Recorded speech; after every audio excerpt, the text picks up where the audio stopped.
Gamers, fevers, lurkers, grab your snacks. The underdog, the legend in his own mind.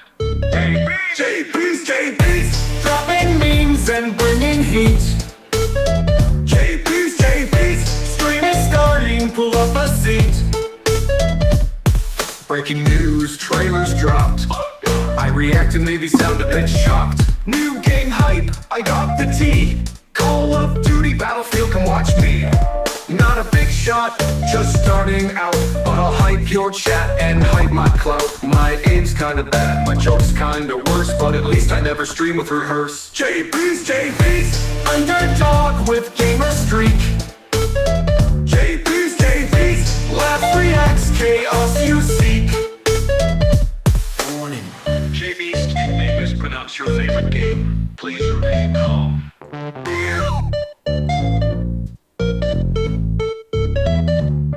Chat's alive, memes flying fast. I may fail, but it's always a blast. Subscriber hype, not just some friends, but the fun and chaos never ends. Reacting, chatting, sometimes I play, even if I die in the first 5 minutes. Hey, new game breakdown, I'll nerd out loud, making jokes, looking goofy, maybe proud. Jaybeazt, underdog, but bringing fire. Jaybeazt, love by beats, memes and satire. Who's in chat? Beast back. What's the game? Total snack. Level up? Maybe not yet, but we laugh, we hype, you won't forget. Achievements, sure, but I miss a lot. Glitches, bugs, rage quits I've caught, but while the pros are flexing loot, I'm here, underdog with style and cute. Streaming news, trailers, reactions too. Sometimes I even know what I'm doing, kinda true. Chat laughs, memes fly, and everyone's hyped. Welcome to Jaybeazt, the underdog is live tonight. Jaybeazt, underdog, chaotic streak. Jaybeazt, gaming news, laughs, you seek. Not a pro, but never weak. Gosh, Jaybeazt may mispronounce your famous pronounce a game, or make you laugh uncontrollably. Stream starting now. The fifth out. Woody, Jaybeazt may mispronounce your favorite game. Please remain calm. Chat's alive, memes flying fast. I may fail, but it's always a blast. Subscriber hype, not just some friends, but the fun and chaos never ends. Reacting, chatting, sometimes I play, even if I die in the first 5 minutes. Hey, new game breakdown, I'll nerd out loud, making jokes, looking goofy, maybe proud. Jaybeazt, underdog, but bringing fire. Jaybeazt, love by beats, memes and satire. Who's in chat? Beats packed. What's the game? Total snap, level up, maybe not yet, but we laugh, we hype, you won't forget. Again, Jaybeazt. What's up, fam? We're doing the Saturday stream today. Thank you for tuning in, whoever's there. Not sure if you guys are here or not. But we're about to do the Saturday stream today. We will be talking about some Call of Duty stuff today. Few things to get through there, and some Battlefield news. Chronos: The New Dawn is out, which is a horror survival game. I haven't actually tried it myself, but actually haven't had time. But it's looking pretty good. IGN gave it a 7 out of 10. So it must be good. A 7 out of 10 from IGN is a pretty good score, I think. But I will be checking it out probably soon. There are some reviews. We'll check out the IGN review together today and see what they said. Silksong is breaking the internet right now, so that's I'm pretty glad to hear that it's doing so well, because it was one of the most hyped games of 2025, and I actually didn't think how hyped it was. It's literally melting servers on Steam and Nintendo and PS Store. It's pretty crazy how much of attention that Silksong's been getting which is awesome because it's a pretty cool game and it's rightly priced.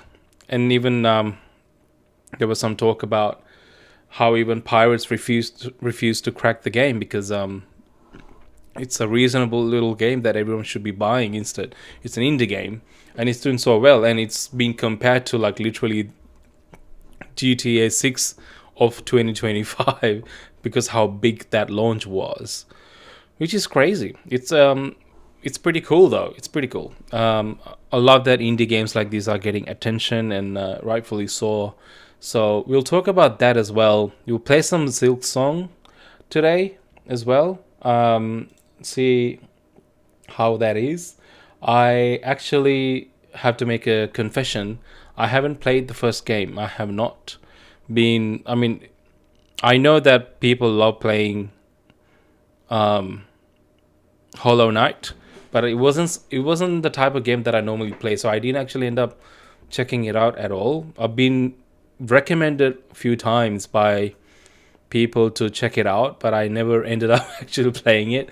So we're gonna play Silksong today and see how that is for the first time, and I'm gonna give my honest first impressions.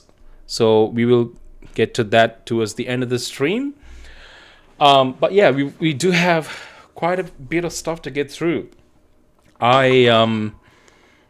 We checked out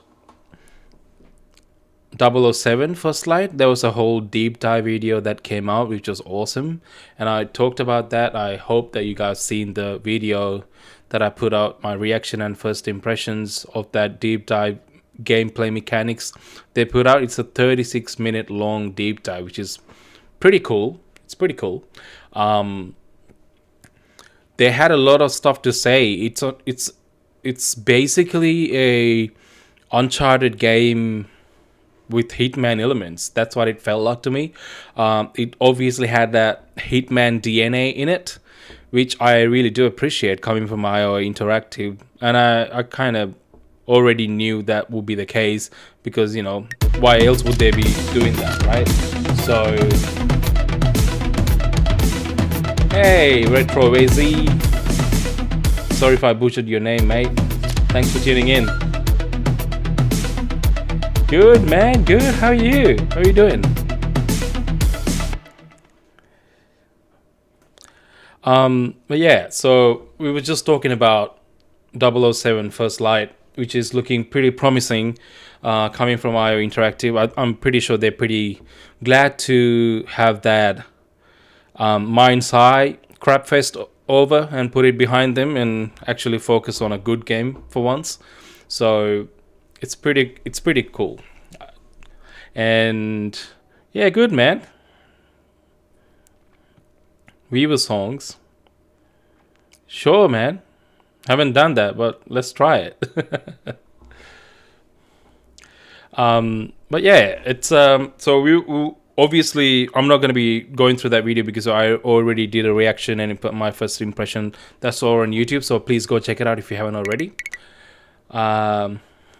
Oh, come on, let's check it out.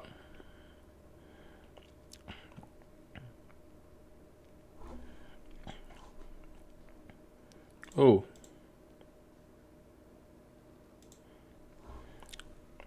you're making an episode. Ah, I can't see the link, man. I don't know if the chat's allowing for I don't think the chat's allowing for any links, unfortunately. Is it on YouTube? Can I go search it up on YouTube?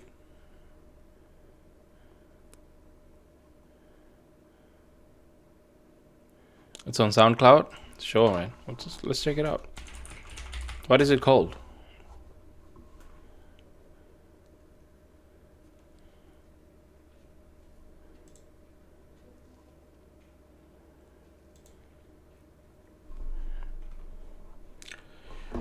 Yeah, so bank what's your artist name, brother? Retro, same as what I'm seeing here. Retro Wezi Trey.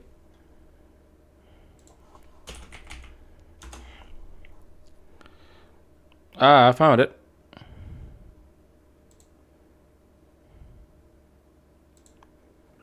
Cool. Let's check it out.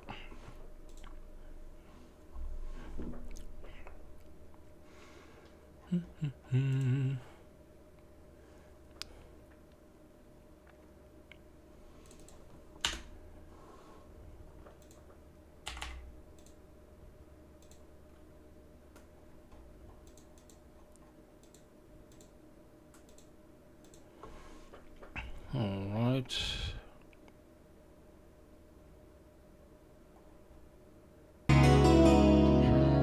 Okay. They say music was to kill the happiness.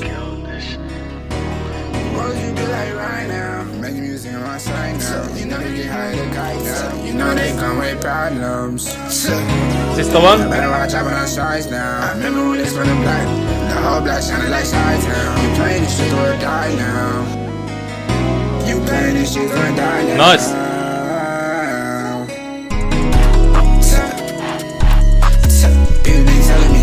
Yeah, dude, this is sick. All of my shooters, they missing their shots, you know they like to bank, yeah. Had to stand my ground and I'm too strong, just like a tank, yeah. All of my music be in the spot, you know it's like a crank, yeah. 20K, wake up in the brain. This is pretty cool, dude. I know people, they having that balance, they just love it. Drink, yeah. Smoking that pain away, you do too much, you just gon' faint, yeah. I'm on paranoid when I make music and I turn up. I ain't got no options, starting problems, not tryna stir up. Say she ain't want me, just way back then, but guess I'm up now. Guess Nice. I'm up now. You be telling me this and that. Yeah, sick beat, dude. I love it. All of my shooters, they missing Love their it. shots, you know Where you they from, like to man? bank, yeah. Had to stand my ground and I'm too strong, just like a tank, yeah. All of my music be in the spot, you know it's like a crank, yeah. 20K, wake up in the pain, I don't even wanna be ranked, yeah. I know people, they have Haiti. Oh, shout out to Haiti. all of my exes cheated, so we made them wanna This is fight. sick, brother. Take my no girl to the mall, she get whatever she think. Sick. Loving. You're gonna do great, man. Can't wait to be for this to be. Oh, is it coming out on Apple and Spotify on Sunday? People be telling me this and that, I really should just thank you.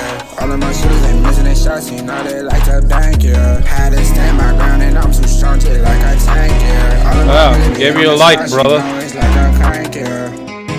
Oh, there you go. Awesome. No, that's good. All of my diamonds shine even in the dark. Brand new with no keys in that bitch. Hopped in with my blick and pushed the. Cool. No, that was a sick bit. Love it. Thanks for dropping that, man. It's pretty cool. I think you're gonna do great, brother. Keeping my fingers crossed for you. Spotify and SoundCloud on Sunday. Yeah, awesome. Cool. Sick beat. Sick beat. Also, go check out my YouTube channel. Awesome. Ah, man. I got your back, brother. It's a sick beat, man. Drop it on every platform and you're going to do great, man.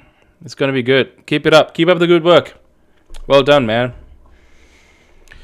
Yeah, well, let's get back to gaming news because we have a lot of thank you, brother. Appreciate you. We have a lot of Call of Duty to talk about. Do you play Call of Duty Retro? I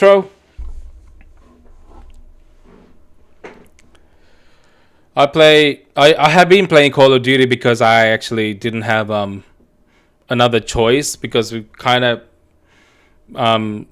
didn't have a good Battlefield game to play. Battlefield 2042 kind of sucked. Battlefield 5 sucked. So I kind of went back to Call of Duty for a bit. But now we're getting Battlefield 6. I'm definitely jumping back on Battlefield 6. No hate for Call of Duty. No hate, but I'm an OG Battlefield player, so I can't wait for October to start playing Battlefield again. But having said that, Call of Duty has been trying to damage control after the few hiccups they had post Battlefield 6 open beta and the backlash they've been receiving due to their Black Ops 7 campaign, which is, I mean, to be frank, pretty shit. But exactly what we expected from Call of Duty at this point. But they've been trying to do some damage control, and they had few posts put out clarifying some information, and as as a result of all that damage control PR campaign they've been doing, part of that is something that they dropped this morning, which is something called Dev Talk, which they just dropped on Twitter and Instagram that I came across this morning, and I thought it's a good thing to check out, because I think kudos to the good things they're doing. They're actually doing a straight up Q&A with this Dev Talk and clarifying some information about Black Ops 7, which I think is a good thing. Let's check that out, because this is actually on Twitter right now. Black Ops 7 so it's specifically about Black Ops 7 movement system, which has been under a lot of fire from people after they've seen the trailer, especially with the whole jetpack jumping and wall running and all that crap. People were never really a fan of that with COD when they backtracked years ago, and it seemed like they're back again, so people are kind of hating on that, rightfully so. So this is a 2-minute video they basically put out clarifying some of that questions people have been asking. So let's check that out. Hey everyone, Matt Strauss here, Design Director at Treyarch, and today I'm going to answer some of your questions about movement and Black Ops 7 multiplayer. Okay, what was the overall philosophy for movement in Black Ops 7? So I'd say the overall design philosophy for our core movement in Black Ops 7 was to pull back a little bit based off of where we introduced Omni movement last year. Also, we've removed tack sprint by default. With that, we've increased our base movement speed, but you can take a perk if you still want to tack sprint. So that's kind of the philosophy, is pulling back a little bit, so not everybody's quite as aggro. But if you want to play that way, we've got opportunities through our perk system. We saw some big... So essentially they're saying they're pulling back a little bit and making the tactical movement a perk that you'll have to equip in order to do so, rather than just part of the basic movement system. I think that is a step in the right direction, but I'm not so sure if that will stop it from happening a lot to the point that it affects the gameplay, which I'm not so sure of, because at the end of the day, if it's going to be making a significant improvement or giving a significant advantage to the player over the other perks in terms of gameplay and combat, everyone's going to be picking that perk. No one's going to be not doing that. Everyone's going to be picking that perk, and everyone's going to be doing that if that's the only way to get an advantage of the other player, right? So I don't know how they actually balancing that. The fact that they made it a perk in order to backtrack a little bit in terms of tactical movement, so people have to equip it, so not everyone's going to do it. I don't know if that's going to play well for the rest of them, but I guess it's a step in the right direction. But we'll just have to see when the open beta comes, just how much of a difference that's made, and in a real world scenario with real players, how that's actually going to affect everybody. So let's see. Movement and jumps in the trailer. What does that mean for gameplay in Black Ops 7? So what you saw there specifically was our kinetic jump. That's specific to our co-op campaign. Those are not in Black Ops 7 multiplayer. What we do have in Black Ops 7 multiplayer is a refined Omni movement with the addition of wall jump. Is there wall... Okay, so they're saying that wall jump we saw in the trailer is specifically to the co-op campaign, as they want to call it now, because it's no longer just a campaign that you play solo, unfortunately. So they gonna be just limiting that to just the campaign, which is interesting, because I don't know whether this is coming after the whole backlash they had over the movement system, on the back of the praises that Battlefield 6 open beta got. I don't know if it's coming after that whole backlash they received, and if they're just making this change now, and if they had this jetpack movement included in the multiplayer before, and now they're just not going to include it because of this whole thing. I don't know if it's a backtrack or not. I don't know if it's always been that way, or if they're just doing it now just to please everybody. I'm not sure, but either way, we probably might never really know, because we haven't really had any beta testing before this. I don't know if they have. I haven't been part of it, so if I'm wrong, let me know. But it looks that way. I could be wrong. Wall running in Black Ops 7. What about jetpacks? No wall running. We do have wall jump. I can run up to a wall and I can jump off of it. And there's no wall running is part of it. The technology isn't quite there yet in 2035, and that's where you are in Black Ops 7 multiplayer. It's 10 years Can later. I chain wall jumps? Okay. So wall jumps is part of it. So that is still gonna be part of the multiplayer, which is interesting. I'm not sure how people will utilize that. Yes, you can. Right now we have it capped at 3 wall jumps. 3 wall jumps. But to be a little more specific, on that second and third jump, you're going to lose a little bit of momentum. So that first one's going to be powerful, and then you'll lose a little bit of momentum on that second and third one. We want to make. Do you know what that means? Do you understand what that really means? When they say capped at 3 wall jumps? Am I missing something? I know what a wall jump means, but I'm not sure. So I don't know how it's tactically going to be used in that scenario, in a multiplayer scenario. Yeah, I don't know, man. I don't know. Let's see. Sure that people honestly aren't ping-ponging around the maps. We do have some really cool opportunities built into our maps, some of which you'll play in the beta. All that said, we're looking forward to getting this out into beta, into your hands, and then hearing your feedback, and then we'll go from there. Our grappling hooks in multiplayer. Grappling hooks are not in Core 66 multiplayer. The team has been having a ton of fun with them in our co-op campaign, and we are exploring ways where they may show up in our 20v20 mode skirmish. All right. Okay. So no double jump. So they're not going to be in 6v6 multiplayer modes, like team deathmatch, domination, hardpoint, but they might be included in skirmish 20v20 with the big maps. I guess that makes sense. You have bigger maps, so it kind of makes sense to have it, I guess. We'll see. In midair. No double jump. Oh, Shipment, thank God. question mark?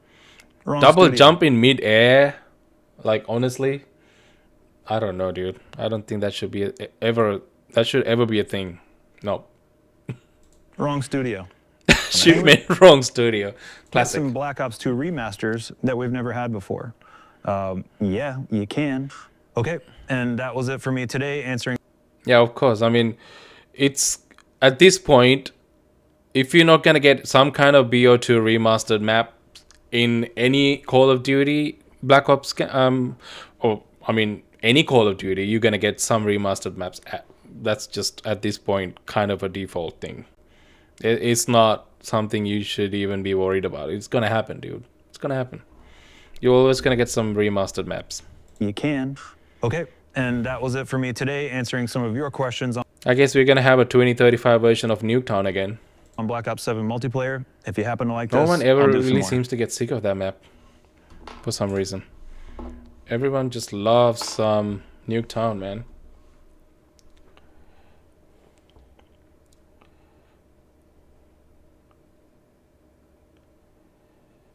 Yeah, so anyway, that's the dev talk. It's a quick 2-minute video from Call of Duty, which was good. And I think it's been pretty well received that they did this, but I'm not sure. I mean, obviously there's still gonna be some people just shitting on Call of Duty, which is always gonna be the case. But I think it's good that they clarify some of the things that we should be expecting in Black Ops 7, which hasn't been super clear up until this point. So I think they did a good thing, which is amazing. But yeah, is this gonna make me play Battlefield? Is it gonna make me play Black Ops 7 or Battlefield 6? Probably not. Obviously, I'm gonna check out Black Ops 7 when it comes out because it's free on Game Pass. I'm not gonna have to pay anything, so I'm obviously gonna download it and just check it out, of course. But is it gonna be my primary FPS when it launches? No, because Battlefield 6 is gonna launch before that anyway, and I'll be super deep in that by the time BO7 comes. So most of my mates gonna be playing Battlefield 6. So yeah, I'll be just playing that. Having said that, I am also having a little bit more concerns about what to expect in the final Battlefield 6 release as well, because they have been making some changes to Battlefield 6 post open beta, which is fine. They've been super transparent about what's the kind of changes they've been making, which is good. They'll be making changes to the movement system and all that, balancing some of the weapons, which is great.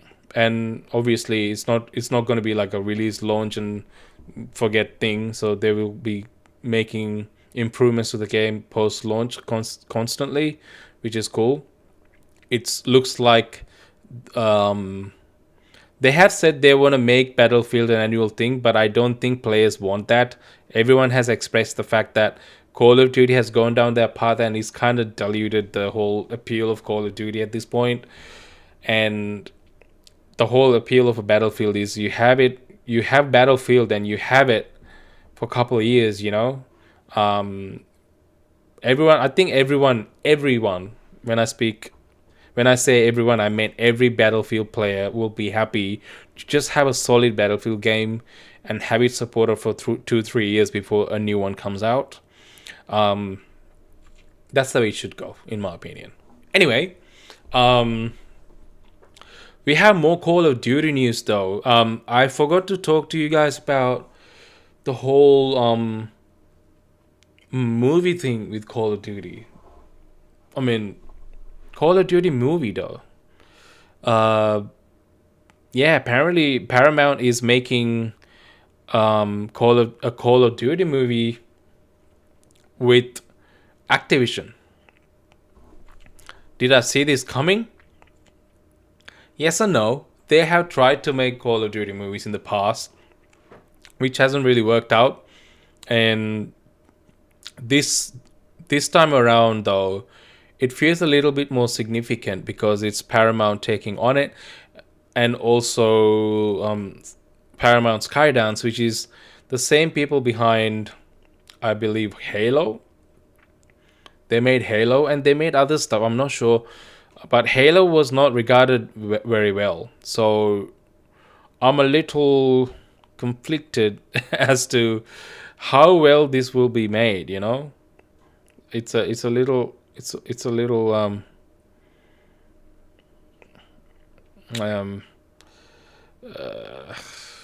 I don't know. Uncertain at this point. It's a little uncertain at this point. I don't know whether they will actually end up making a pretty good Call of Duty movie. Call of Duty, the whole, you know, early games lore can be a pretty good setting for a good, you know, war movie, I suppose. But how deep can you go with the Call of Duty movie? I don't know. The whole appeal of Call of Duty campaigns have been the fact that you play through it, which was the fun part. Because you play the campaign yourself, the whole action parts of it was just fun as hell to just play through. But I don't know how much appealing it would be to just see that on a screen. I don't know. Like this is why you have this issue with games not really adapting pretty well to, you know, visual media, like movies and TV shows all the time. The one, you know, with really rare exceptions, like, you know, League of Legends, was it Arcane? Arcane, I get managed to do that pretty well. If you're not being super nitpicky, I think The Last of Us Season 1 did pretty well. Casting questionable, but overall material, they handled it pretty well. And they mucked it up in Season 2, like they always do with TV shows. But other than that, they always somehow fuck up, man. So I don't know. I don't know whether this is going to be good or not. Even with Halo being not regarded well, and it's the same people who are making it, I'm doubtful whether this is going to amount to much. But here we go. We have a Call of Duty movie in the works, and we'll get to see it in a couple of years, right? And speaking of that, there's a article on this was actually popping up everywhere, but I'm just pulling up this article so I can get some details on it. On Vice, it's the fact that Steven Spielberg tried to make a movie, Call of Duty movie, but Activision just didn't want to. So because it's a leak, but I don't know whether it's confirmed or not. So it says here, yeah. A new report claims that legendary filmmaker Steven Spielberg wanted to make a Call of Duty movie. However, the leak also revealed the surprising reason Activision and Microsoft scrapped the COD film project. Yeah. If you're reading this headline and doing a double take, I get it. But it's true. A new report claims that the Steven Spielberg wanted to make a Call of Duty movie. However, according to a film industry insider, the project fell apart when Activision didn't want to give Spielberg full control. Specifically, they didn't want the director to have the final say over the film's production and marketing. Okay, I mean, if Spielberg wants to direct a movie for your IP, you give him full control. That's what I would do, but then again, I don't own Call of Duty, so I don't know. But it's kind of a director like Spielberg, you want to give them some control, enough control to make the movie they want to make, right? Otherwise, like, what's the point, dude? If you're gonna have creative control over the whole project with a legendary director like Spielberg, you might as well just hire some guy and just make the movie you want to make.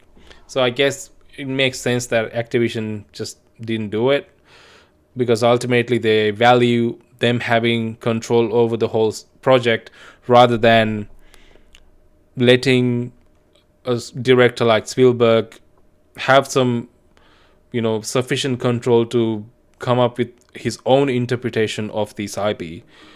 I don't know. I don't know why they're so fucking protective about this IP. It's Call of Duty, dude. Like, you fucked up your own IP so many times over with all these later games with, cartoon collaborations and shit. It doesn't even matter anymore,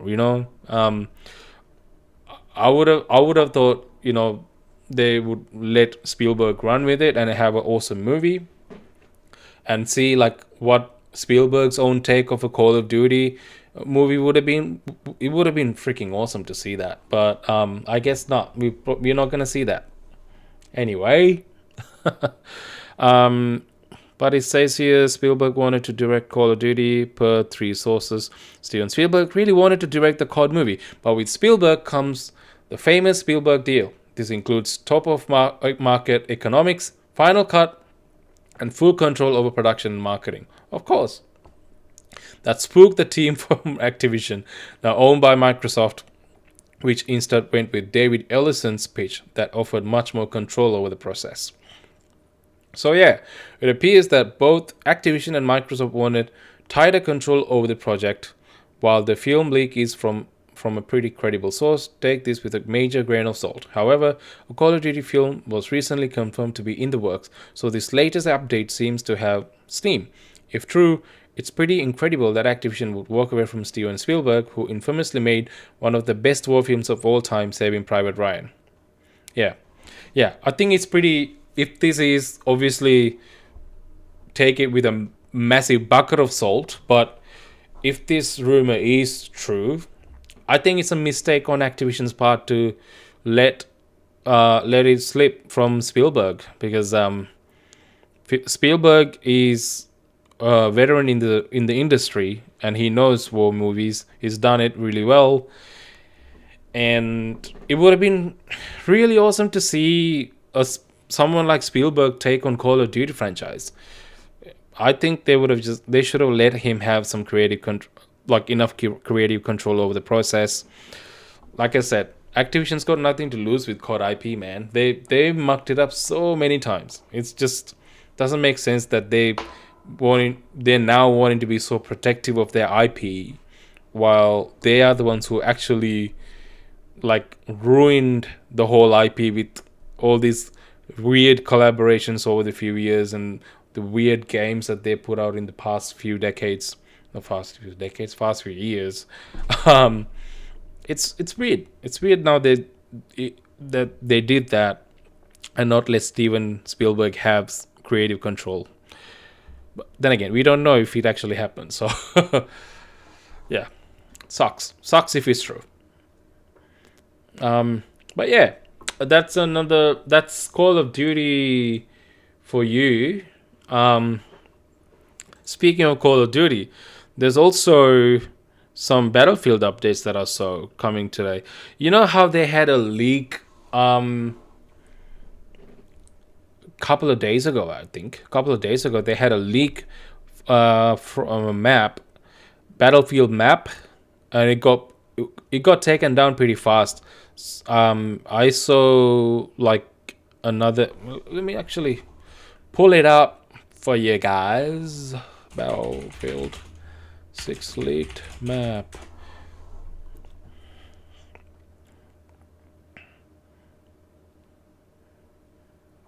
I don't know if it's still there.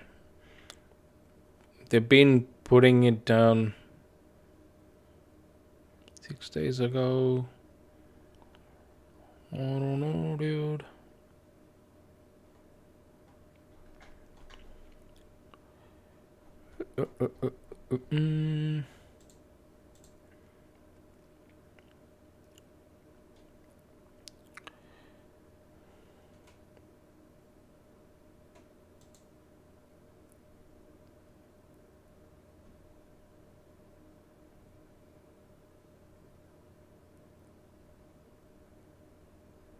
Yeah, I think it's this one. What you're seeing here.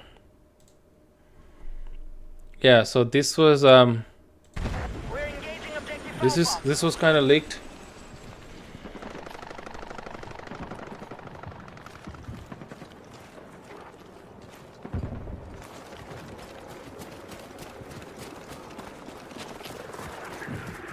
I think it was this one. There was also another one that was leaked. Not just this one. This is Mirak Valley entire map showcase. Yeah, it seems to have pretty cool infantry focused map. Pretty open. I don't know if this is actually from the game, but I can't actually find the other one. There was another map that was leaked with like just messed up windmills and stuff from memory. It looked super open. It didn't I mean, it looked like it would be like Sniper Haven, to be honest. I wasn't sure what to think of it, but it was leaked briefly and it got taken down pretty quickly. They've been having some leaks. They've been having some leaks from these playtests, I guess. But one of the things that I saw from that is a ladder. A ladder being used to get up to places. It's not a super high ladder, but there are limitations to how high it can go. But it was definitely there.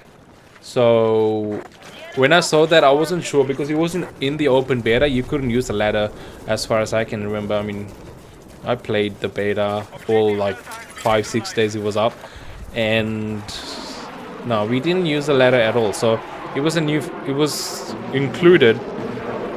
Maybe somehow I missed it. Please let me know if I missed it and if you guys have used it. But it's I thought it was a pretty cool feature, and this morning they have actually confirmed it. This morning? No, it was yesterday. Yesterday, they have confirmed official Twitter account or X account have confirmed that they have this thing called assault ladder. There you go. Put it up. Yeah. This thing called assault ladder. Break the line, climb the wall. The assault ladder gives you squad access to high ledges or turn it into a ramp for a new way in. So this is the little tiny video they put out showcasing that ladder mode and ramp mode. That's pretty cool. You can put ramps up the... That's pretty cool. So like instead of going up like over here, especially that part, I thought that's pretty cool. Like you can just put a ramp up here and then just get some like a alternate view onto the other side rather than just getting killed over here all the time. I think that's pretty cool. I think that used tactically that would be pretty cool. I think it's one of the tactical accessories that you have in your loadout that you can't always use. I think there's a like a timer for it, and after every use before it resets, I think. But yeah, it's pretty cool. It's finally they have confirmed that it's a thing. So, but I think this is good. I mean, given the fact that so here in this comment, they're saying, thought you were all doing something to stop letting folks up on roofs. This is fine if you're allowing that now. Fair play and more area to fight in. I don't think, to be honest, this is the case with this ladder. As you could see, it's not super high. It doesn't go super high. It's enough for you to go up to a certain level. The other thing that I'm not so sure about whether this can connect to everywhere. I don't know whether this is only possible to certain ledges. I am yet to see whether this can be deployed tactically pretty much onto any surface, or whether it's got a tactical use of it and it can only be deployed in certain points and places. I don't know that, but by the look of it, that might be the case. But it's so, let's say you're in the ground level and you can put the ladder up and go to the second level instead of going through the building to get up there. But once you're in second floor, can you put the ladder up to the roof? Would that be high enough to do that? I don't know. So that's something that they haven't clarified, I think. Here they say the ladder is great for short range, fast development and being able to shoot in ramp mode, but you should bring back the grappling hook zipline from BF to hardline in the post launch for even more verticality. Yeah. 36 days left. Damn, okay. 35 now. That's very soon. This is coming out very soon. I didn't realize. At least September now. Yeah. Flooded with cheaters and hackers. The beta was flooded with hackers. I guess you don't mind. I don't think this is true. We're always going to have hackers and cheaters in any game. All you can do is try to minimize as many and try to block them as much as possible. You're never going to 100% block all the cheaters and hackers. It's not possible. This is the reason why they're forcing people to turn on secure boot now, and especially on PC, because PC is where you get most of these cheaters and hackers. So now you have to have secure boot on in order to play this game. Even with Black Ops 7, that's going to be the case. And they have this new anti-cheat system in place to make it more accurate when it comes to banning and blocking cheaters. And that's all you can do. It'll block, I don't know, 85-90% of the hackers. I even if that, I don't know. I know that they blocked something over like 300,000 cheaters during the open beta, which sounds like a lot, but I don't know if it's a lot in the context of how many people actually played the game. So there is still that question: how effective are these anti-cheat systems? I think they're effective, but just you're never gonna get 100% result from any of these ever. It's just not possible. There will always be some people breaking through and cheating. All you can do is minimize the encounters most people will have with these people. So most of the time you're gonna get a fair play when you play a game. That's it. That's literally it. Can you blame it on the devs? Can you blame the devs for that? No, you can't. I don't think. I think they're doing everything they can to make sure that people play fair. But ultimately, it's up to the players, right? They're doing everything to ban cheaters and hackers, but it's not the devs' fault that there are cheaters and hackers. It's just people making these choices and doing these things. So to blame them and say, oh, you only care about game sales and nothing more because there are cheaters, I think that's a shallow opinion. You need to be a little bit more fair to these guys because everyone, as far as I know, is trying their best. No one wants to just put out a game, especially Battlefield. They know a lot is riding on Battlefield 6 now, given that they've had failed games back to back for the past 2 times. They have released games with Battlefield 5 and 2042, and to the point they actually had to take a hiatus from this franchise, and now they're finally back after, I don't know, like 5 years. They know there's a lot riding on this, so they want to make sure that they get it right. And from what I know, this is a superb game. It's gonna obviously do really well with sales. Obviously, people are gonna love the game, but how much control does anyone really have over cheaters and hackers?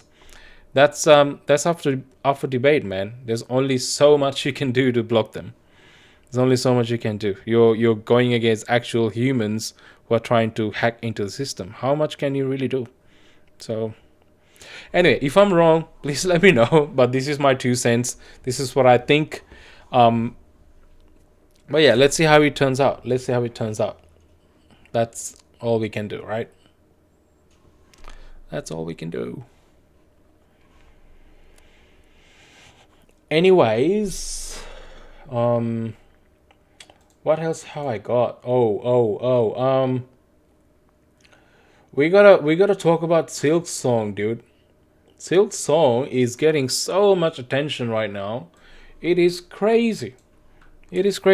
So I heard that Silksong has been breaking the internet in a good way and melting servers left and right. It is amazing how they managed to just something like Hollow Knight.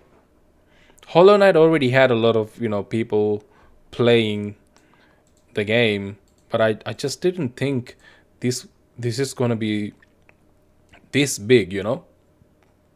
It's amazing. It's amazing that it's gotten so much attention. Something for an indie game like this. I just love seeing stuff like this. People actually getting behind good games, even if they're indie games, and actually appreciating a good game like this. It's so cool. Look at these Steam DB charts. Right now, we have over 400,000 players in game on Steam. Mind you, this is just Steam. This is not inclusive of Xbox Game Pass. It's not inclusive of PlayStation or Nintendo. Just on Steam alone, you got this many players. Isn't that amazing? That is amazing. I mean, come on, dude. Come on. And yeah, that is amazing. And players right now, and then this is 462,000, almost 463,000 players. That's a 24-hour peak, an all-time peak also. All-time peak happened 19 hours ago. I mean, obviously it just got released. So yeah, at one point they had over 560,000 players playing Silksong. This is way more than even something like Call of Duty or Battlefield had. Call of Duty Black Ops 6 Steam DB. Yes. All-time peak 2.8 years ago. 2.8 years ago. Just Call of Duty. 491. That was the all-time peak. Right now they got 50,000 players playing right now. Oh, it's 27,000 players on it. 50,000 24-hour peak, right? And if you go Battlefield 6 open beta, right? Open beta had 521,000 all-time peak during the beta. And Hollow Knight has 562. That is crazy. I mean, a game like this getting this much attention is freaking amazing. I'm here for it. Hollow Knight also done pretty well, and this is, this game came out in 2017, so it's been a while. That all-time peak for Hollow Knight itself was 72,916, which was the all-time peak that happened only just 3 days ago. So the interest in Silksong is actually causing a lot of people to go into check out this game as well and to play this game, right? And 69,000 was a 24-hour peak. It's got 60,000 players on it right now, which is still more than what Call of Duty has right now. So yeah, a lot of people are playing this. Obviously, a lot of people are actually going to play Hollow Knight because of the interest that's being generated for Silksong. Even I am actually thinking of now finally playing Hollow Knight because of Silksong taking off, popping off really well, and everyone's talking about it. So now I'm kind of forced to check it out. So I'm gonna do it. We're gonna play Silksong today, but I'm also gonna play Hollow Knight, and definitely contribute to this number right here. So it's crazy that this game, a game that's been out since 2017, peaking at 72,000 just 3 days ago. So people playing this and getting ready for Silksong. So cool. It's cool. Yeah. Crazy times, man. Crazy times. But I'm happy. Team Cherry is getting the attention that they deserve, and yeah, man, I think more indie games like this deserve a lot more attention. So yeah, man, it's pretty cool. And Team Cherry is I believe is a Aussie developer, if I'm not wrong. Yeah, it's a small indie game based in Adelaide, South Australia. So this is a small team from our homeland, Australia, right here. I'm in Melbourne, but South Australia, Adelaide, is just like right next door. Just a small team, just making this game, and it's only a $20 rightfully priced, and $29 here in Australia. Pretty good. And everyone's loving the game to the point that there are talks about how even pirates will not steal the game and hack the game because they want to support it, because they're indie games, right? It's so cool. You never really hear this, especially involving pirates. But I saw that on today's IGN Daily Fix, and I thought we'll have a look at it because it's pretty cool. Look at it. Look at the. Oh.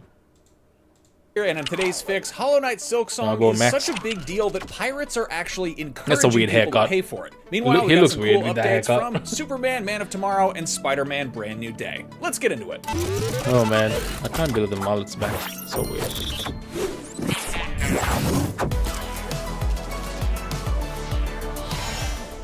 Okay, so as of recording this episode, the only thing anyone is talking about in the gaming space is Hollow Knight Silksong. Yesterday, we told you how it managed to crash multiple storefronts, and on Steam alone, it peaked at almost 500,000 concurrent players, putting it behind only Dota 2 and Counter-Strike 2, and making Holy it shit. not a big deal, just the 29th most played game of all time Oh, on wow. the platform. That is now, bear in crazy. mind, that's just one of the platforms it's available on. PC players also had the option to grab a DRM-free version from goodoldgames.com, and unsurprisingly, it didn't take long before that version got cracked and wound up on various piracy sites. What is surprising is that members of the piracy community came forward to encourage other prospective players to actually pay for the game to support the devs instead of downloading it illegally.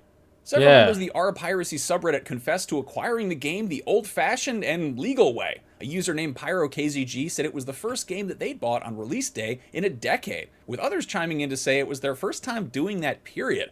Oftentimes, players who pirate games do eventually buy a copy legitimately, either because they're suddenly better off financially, or because they enjoyed the game so much that they wanted to repay, or I guess actually pay, the developer for their work. In Silksong's case, Team Cherry's reputation and track record has earned them that goodwill up front. As Redditor NoShape6503 puts it, it's a 3 to 4 person team that has done right by their fans at every turn. Making sure the PC release is DRM free, making sure all original backers of Hollow Knight get Silksong free on their choice of platform. This is a time where if we can afford to support them, we should. You know what? That's actually so true. I mean, I think if you're at a point where you wouldn't even buy a $20 game, you got some problems, mate. You know? If you can't sink $20 to a game, I don't know. What are you doing? What are you doing? I understand with, you know, big AAA games, people want to pirate this stuff, and yeah, I get it. You know, the perceived value for these games are pretty subjective, so people wouldn't want to sink in $120, $100 for a AAA game, which can be understandable. But something like this coming from a 2 to 3, you know, small studio, and with the correct pricing and value, making all the right choices for the player, pro player choices, you should be supporting these indies, man. You really should. $20 is not much. It's like 4 coffees here in Australia. Not if that, like 3 coffees at this point. Coffees are so freaking expensive. So yeah, if you can't afford a $20 for a game, you really shouldn't be doing gaming as a hobby. That's my hot take. Ooh, hold on. Put all the hate comments in the chat or in comments if you're watching this after. But it is what it is. Yeah, go and support these indies. Homeboys from my our homeland. Go support them. Buy the game, play it, enjoy it. That's all I have to say.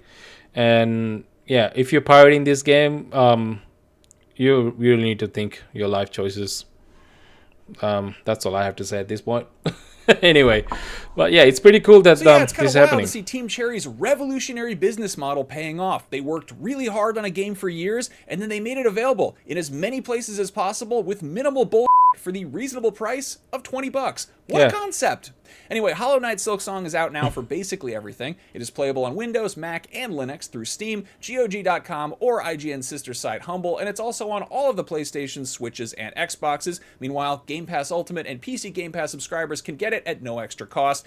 If that all still sounds too good to be true, go check out IGN's review in progress for what we think of the game. And the reason it's a review in progress and not a complete review is because nobody got early copies because Team Cherry wanted their Kickstarter backers to play the game before anyone else. And that's just another reason people want to support them.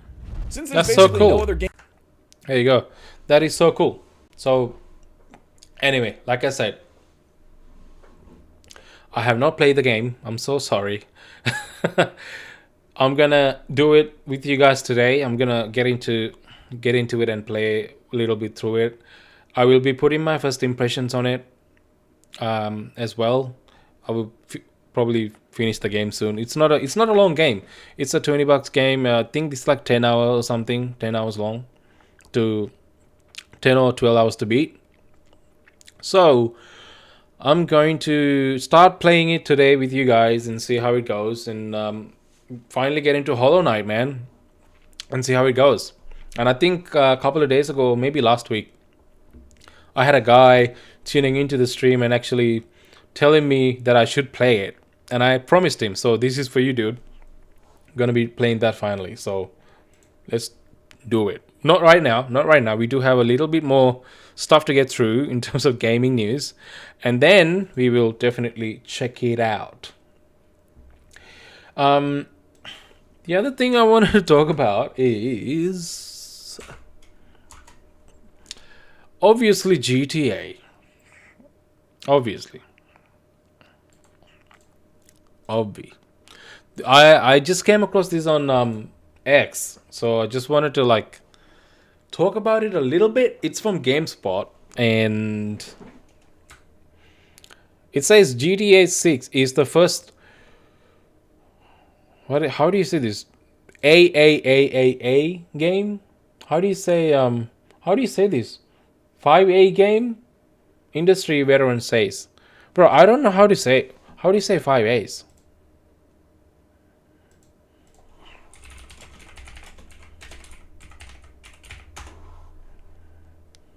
Quintuple? Yeah, quintuple. There you go. Yeah, so GTA 6 is the first quintuple A game. Industry veteran says. That's sorry. English is not my first language, as you can see. So I forgot. I knew the word quintuple, but I forgot it. So this is the article from GameSpot talking about this, and thought it was interesting take. I hate when there are words like quadruple A and quintuple now. It's it can sometimes just mean something that it really isn't. So I mean, we all know how Skull and Bones turned out, which was supposed to be a quadruple A game. So let's see what this says. It's by Eddie McCouch on September 4th, so just a couple of days ago. Rockstar's Grand Theft Auto 6. Can you guys see what I'm seeing? Yes. Yeah.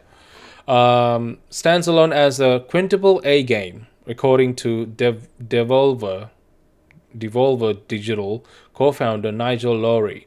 He said in an interview that nothing can touch the GTA series when it comes to the scope and scale of the popular open-world crime series. I mean, there are triple A games and there are quadruple A games, and I'd argue that Grand Theft Auto is potentially a quintuple A game. It's just bigger than anything else, both in the scope and scale of the game, and the kind of cultural impact that it has and the attention it demands, Lowry told IGN. Okay. Before this, Ubisoft refers... Oh, there you go. Inevitable quadruple A game. Before this, Ubisoft referred to Skull and Bones as a quadruple A game, a comment that led to many memes and jokes. Yes, Lowry commented on GTA 6 against the backdrop of Devolver considering whether or not it would delay some of its games to get out of the way of GTA 6 when it planned for a 2025 release. He said GTA 6 was blinding when it came to the calendar. It remains to be seen if Devolver will delay any games due to GTA 6. In a cheeky social media post, the company said it would in fact launch a game on the same day as GTA 6. Devolver recently delayed baby steps due to Silksong, and while some have questioned that decision, Lowry said he didn't want to gamble with people's livelihoods. You can't A/B test reality, he said. I mean, I think this is the right decision Lowry made, which is kudos to Lowry, really, because Silksong is big, dude. If you release the game alongside Silksong, nobody's playing it. Nobody. Everyone's playing Silksong right now. Everyone's talking about Silksong right now. I mean, we are talking about Silksong right now. So if you release the game, you're toast. So I think it's the right call that you made to not release a game alongside Silksong. Many are calling Silksong is the GTA of 2025. So Good call, dude. Good call. You can't A/B test reality, he said. Maybe baby steps would have just been fine September 8. It could have been, but I'm willing to risk this team's livelihood and the future of the game they worked on for 5 years to see if they both work out. I'm not. And I want to listen to what they want, and what they want is to have their own spotlight, and couldn't agree more. Yeah, man. You guys know about baby steps? Have you actually do you know what this game is about? Baby steps meaning no game. Baby steps game.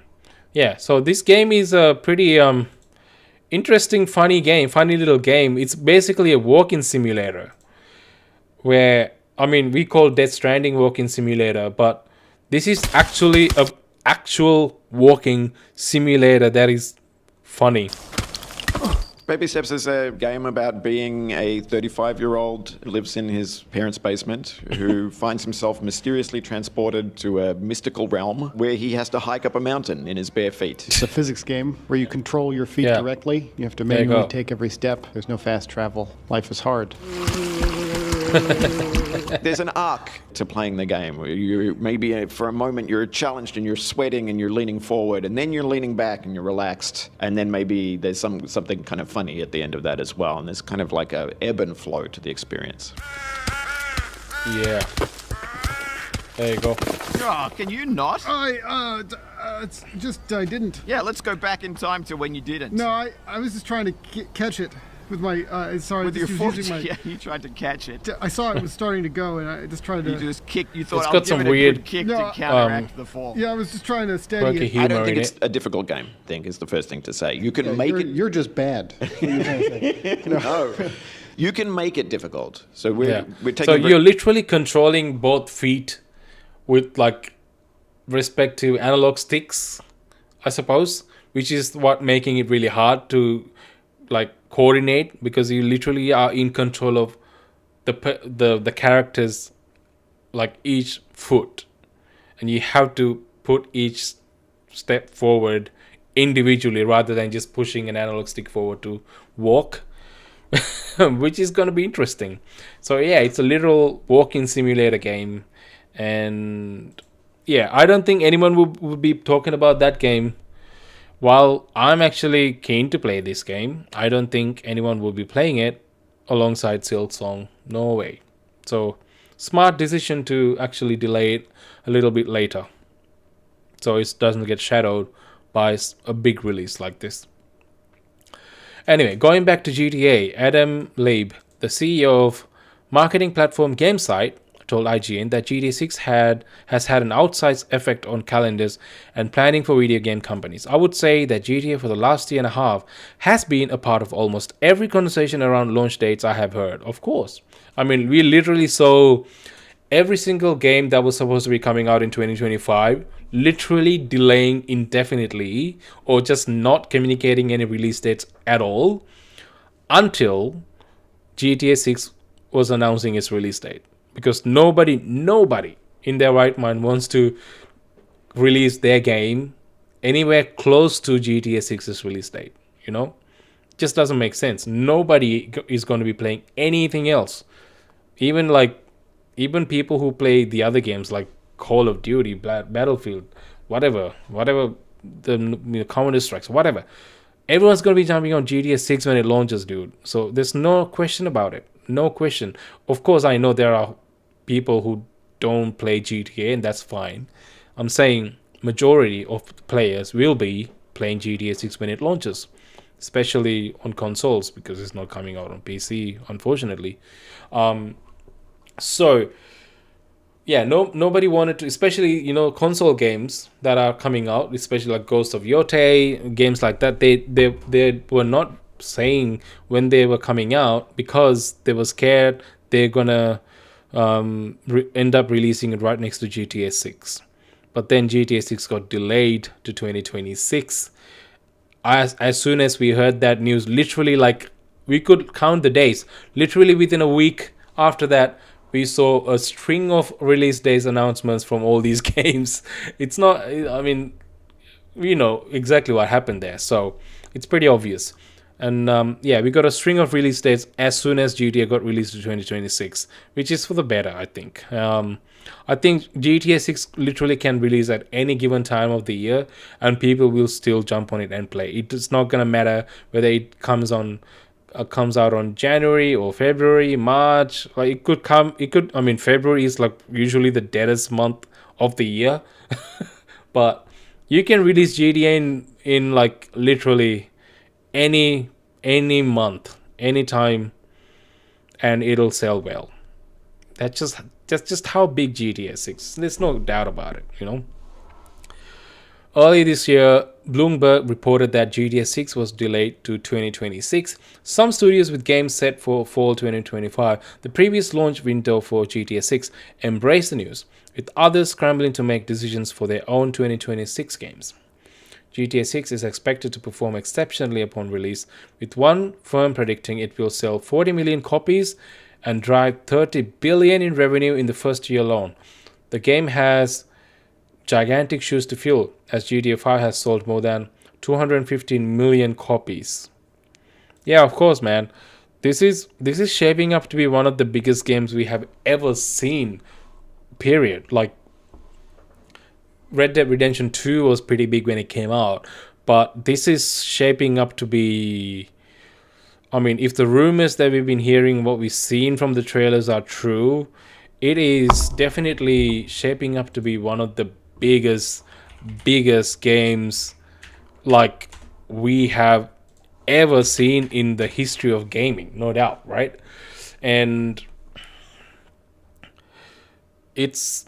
I mean, and looking at you know these gameplay, we haven't got like a proper gameplay dive or anything, but even just looking at just in-game graphics and in-game features that you get, like bits and like just little sneak peeks in between cutscenes in the trailer. Like here, this could be like a transition into the actual from cutscene to gameplay.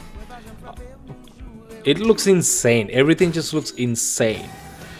And the amount of freedom that you get as player in this game, amount of things that you can be doing in the game, it looks, the graphical detail, like even down to the, you know, the bottle, the liquor, so the beer sloshing around in the bottle, that level of detail is insane. And we've yet to see in full scale how much detail and how much of game mechanics are included in this game. If Red Dead Redemption 2, I mean GTA 5 is pretty old at this point, but if what we saw in Red Dead Redemption 2 is any indication, it's going to be like 10-20 fold of what we saw there. And it is pretty amazing, you know. Pretty amazing. So I'm really keen, and in that sense it looks like it would be in fact kind of a quadruple A game, but I think at this point we haven't really seen a quadruple A game. You know what I mean? Quadruple A game feels like we Skull and Bones was a kind of a false promise when it comes to quadruple A. So I don't know what quintuple A and what it's supposed to look like, but this is definitely a step above your normal AAA. That's for sure, because even looking at the budget, like 200 million something, or is it more than that? I don't know, like maybe like $1 billion something dollars. They spent so much money making this game, so much time making this game. Rockstar is pretty much the only company at this point in time who makes games this way, you know. They're not in the business of putting out yearly annual games. They're not in the business of putting out, you know, half-baked games. Whenever they put out a game, it's literally like once every decade, and it's the best one, you know. And that's kind of what they do. So it's, I mean, no other company has this much power to do it like this, right? And it's pretty crazy that they kind of have the monopoly on that system right now.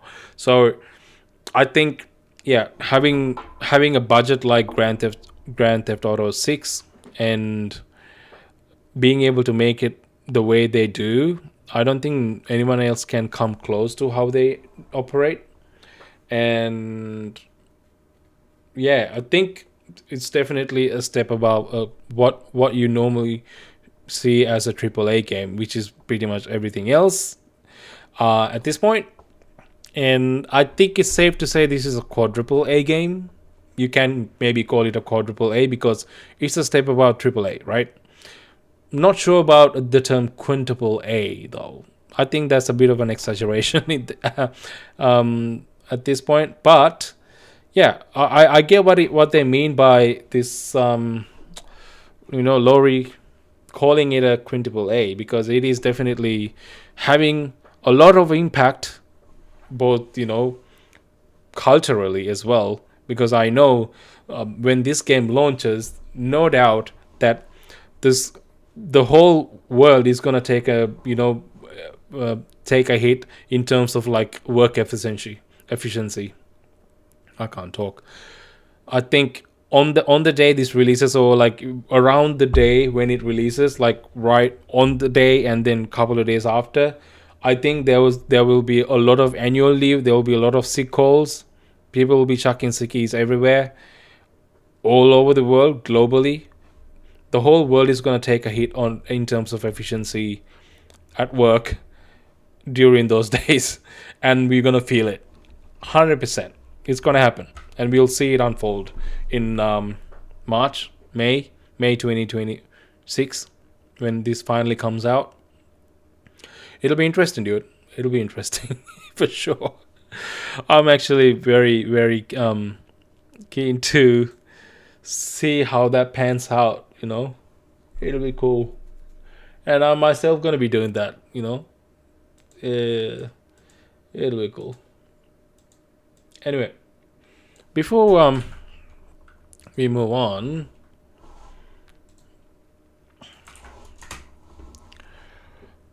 have you guys played Hell is Us?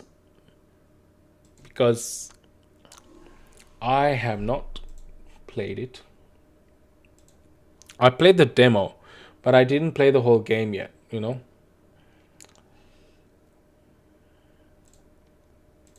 And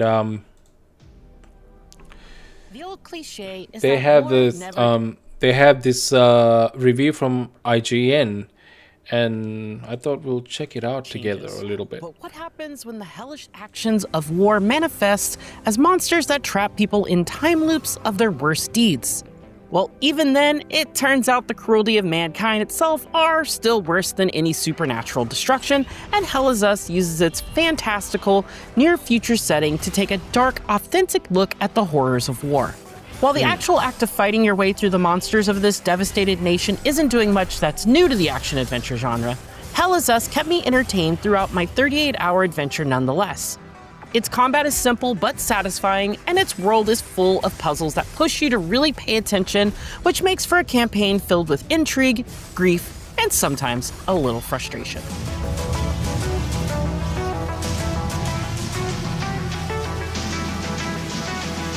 Puzzles of war. Hell is Us is equal parts exploration, combat, and puzzle solving.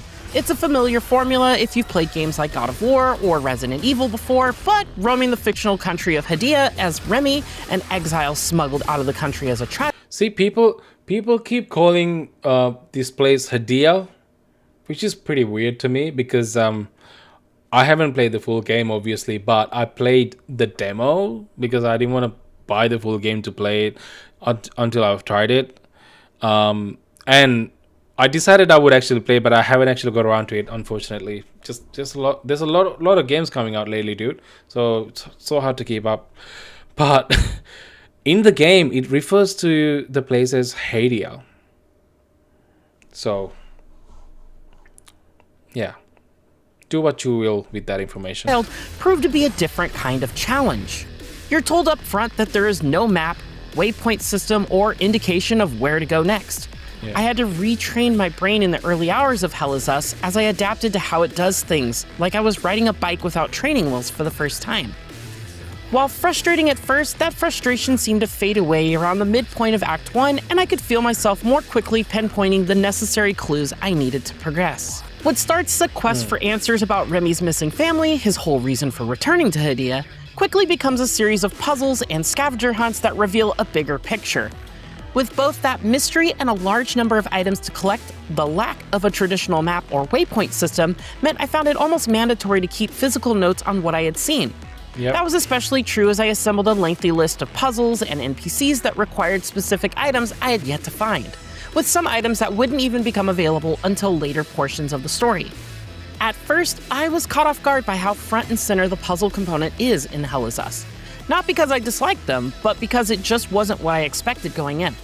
There are plenty of puzzles to solve with all the usual suspects represented, aligning symbols to open doors, delivering specific items to NPCs, deciphering. I actually didn't mind the puzzle solving in this game. I thought, even just referencing the demo, I thought it was pretty cool. The puzzles were complicated enough, but also not overly complicated that it actually frustrates you. I think it struck the correct balance when it comes to puzzle solving. Like it said, there's no hand holding whatsoever. There's no map. There's no compass. Absolutely nothing. You just got to figure it out on your own. You got to refer to the landmarks on the map to kind of understand where to go next. You go to an NPC, you talk about something, and they tell you, "Oh, you got to go past this tree." Just go past the tree. Past these little bells and this little ruin, and turn left from there, and you'll go there. That's the kind of direction you get, and you got to look at the map, and sort of like look into the distance like a normal person, and actually figure out where to go next. Like you got to watch out for the landmarks and little clues that NPCs give to find your way to the next point.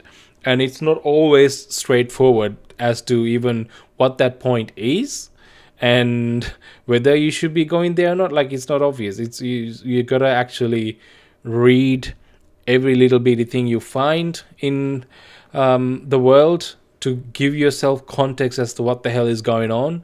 So it's actually more exploration as well, and there is fair amount of combat for sure, but it's that exploration part that just draws you in. Also, like this person is saying, it can be frustrating if you're so used to playing games that are on guardrails, and especially games like Ubisoft games and pretty much any other game that are coming out right now. Everything's kind of on rails. If you're so used to those games and like playing those games, you're probably not going to have a good time playing this, is at least if you don't open up to this experience and kind of adjust yourself to allow this game to open up to you. Like, you're not going to have fun otherwise. Like, if you're expecting the game to tell you everything and give you like a list of actions to complete, like a to-do list, it's not going to do that. You literally have to keep track of everything yourself, and if you just miss it, you miss it. You're going to miss it forever. Like, you wouldn't even know that you missed it. That's how much that's how it is. Like, that's the extent to which they're going to not hold your hand in this game, which is crazy. But also, I think it's a breath of fresh air at this point. After having played so many games, this is actually pretty cool that they are going their route and trusting the players, and think instead of assuming that everyone who plays the game is dumb. I like that. Safe codes, finding color-coded keys, stepping on pressure plates, and more. While I've only solved about 3/4 of them so far, most solutions have ranged from obvious to mild head-scratchers. This is a nice place for them to land because there are a lot of things to keep track of on your own at once, but I never got stuck in one place for too long, and the rewards typically were worth the effort. The only mildly frustrating part of some puzzles is that you don't always know if you have everything you need to solve them, or if certain key pieces are even available yet, as many items don't show up until you progress further. Thank you for returning it. That would usually be such a minor inconvenience that it wouldn't even be worth mentioning. However, because Hellazest takes pride in not automatically tracking the specifics of stuff like quests and puzzles, if you don't keep detailed notes, or if you happen to take a few days off from playing, it can lead to running around in circles searching for an unknowable solution. Yep, that is true. This is the kind of game you're gonna have to just play. Speaking of running in circles, while the first act is initially pretty straightforward, I found myself getting a bit lost after a few hours. Without a map, it was tough to figure out where I had and hadn't been. You can't progress to new locations without uncovering specific clues or NPCs that give you information about those zones, so I began to lose steam towards the midpoint of Act 1. However, this pain point completely went away in the following 2 acts thanks to the combination of more characters that reliably offer information about the quest, and my own acclimation to how I was meant to decipher the breadcrumbs of the story. Yep. That's cool. That's good. As Remy, you are a first-hand witness to Hellazest's themes of hate, violence, brutality, and humanity being its own worst enemy. They are seen in every NPC conversation, location, and piece of lore you find on the search for Remy's family. It kind of feels like a Souls-like game, of what you have to face especially the are the hollowed combat. monsters Although plaguing it's the not a streets and Souls-like at countrysides of all. Hydia, but if history has told us anything time and time again, our worst enemies are always in terms of the ourselves. mechanics, It wasn't those haunting with the enemies health and that stuck with stamina, me past the credits, but the imagery of the world, the harrowing events described by its survivors, and the vitriol characters often had for one another. It's almost impossible not to draw parallels between the horrors portrayed throughout Remy's journey and current events happening in the real world. Hydia's towns are ravaged by war, filled with imagery of civilian executions and propaganda, as 2 fictional races of people, the Palamists and Sabinians, constantly blame the other for everything wrong in the world. Add in the rise of those terrifying new hollow creatures which are impervious to traditional weapons, and it culminates in a believable alternate history with horrors rooted in our own. Yeah. I thought the combat system was pretty decent though. Like you're seeing right here, you have to defeat that little spiky ball thing. This thing. You have to defeat that thing before you actually get to those white little, this white ghost-like creatures. They're not affected by your weapons until you destroy this, and that happens in every combat encounter, which sounds annoying, but it actually works pretty well.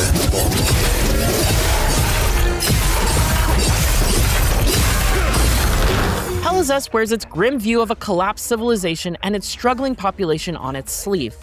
Every major NPC can be asked about Hydia, the war, peacekeepers, the hollow creatures, and both the Palamists and Sabinians. And unlike the obscure puzzles and riddles throughout the world, the characters speak plainly about their feelings on each topic, be that a young girl who calls everyone on the other side murderers, or a member of the military who has no issues whatsoever with collateral damage. When you have a cockroach problem in your home, you don't negotiate with the vermin to leave. There's a lot of dialogue. While these conversations won't progress any storylines or assist in side quests, they all help to paint an effective picture of the current state of the world and how it came to be. We need to progress. The only way to achieve greatness is to rid ourselves of the Palamist swine. These conversations were enlightening, but they are also tough to swallow in today's world, especially when myself and many others use video games as a means of escapism. There were times when it often felt like too much, but the thought of ignoring these kinds of experiences felt cynical and disrespectful to those enduring similar tragedies daily. Even minor NPCs. Alright, so whoever this person is like reading way too much into this scenario. I mean, I get that this has some parallels to what's going on in the real world, but you can take that approach with literally any game, you know? Literally any game. So I don't think you need to think too heavily into this. Ultimately, this is a game where you are using weird ancient magic weapons to beat up faceless ghosts, dead people, and spike balls, you know? And you got like these weird looking humans that look straight out of Resident Evil. Yeah, it's a fantasy horror survival RPG thing, you know. It's a game. It obviously has some parallels to real world scenarios, but I don't think one needs to burden themselves too heavily on these matters, and you can just enjoy the game for what it is, rather than just trying to get bogged down in the parallels that it draws. While it's an art piece, yes, much like every game is, I think you can just enjoy it for what it is.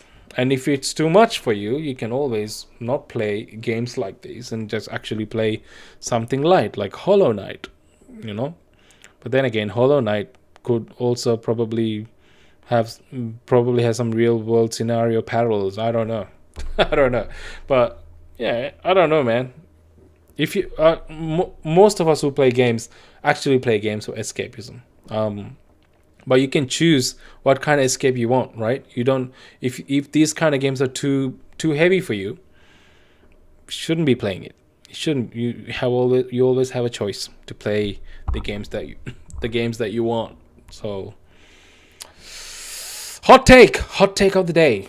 Let me know what you guys think in the comments. He struck a chord as I encountered a small settlement of survivors, many of whom have lost families, limbs, and more. Hell is Us never strays away from showing the cost of war, and it's better for it. These tragedies aren't just there for show either, as they also feed into the important time loop mechanic. Time loops appear as concentrated spheres of negative energy derived from truly heinous actions such as public executions, murder, and other tragic events, and they can only be cleared by removing an area of its time loop guardians. Though most are optional, clearing them provides rewards like key items for certain puzzles or NPCs and various weapon upgrades, and also stops enemies from respawning in that vicinity, which was enough incentive for me to tackle them when convenient. The Guardians appear as regular hollow enemies at a glance, but are slightly tougher fights due to their higher health and attack power. Although more often than not, they were still so easy, I would only realize I had just faced a Guardian after the fact. So they didn't stand out as meaningful or memorable fights to match the somber moments around them. Alrighty then.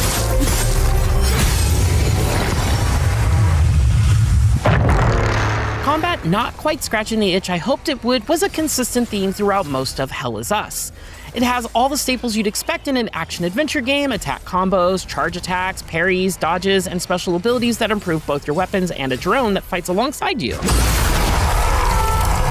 But while it has the ingredients of a great combat system, they never come together to make something more impressive than the sum of its parts. That isn't to say combat is bad in any way, because it can still be quite fun, but it never really wowed me either. Even the executions for certain enemies, which shift the camera perspective in an attempt to punch up the stylishness of those moves, didn't amaze me despite being functionally useful.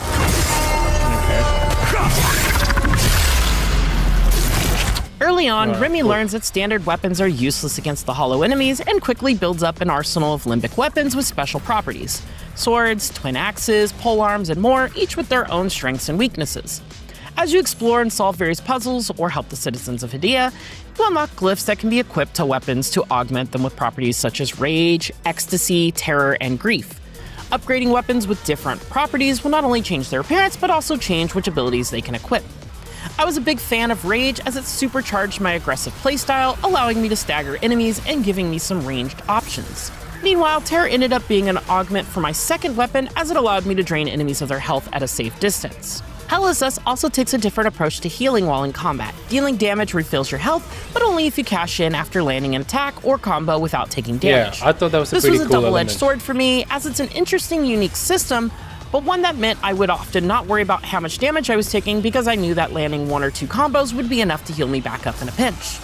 It allowed me to be more aggressive in the hopes of out-healing any damage I took, but occasionally my bravado would get the best of me and lead to either death or finishing a fight with critical health.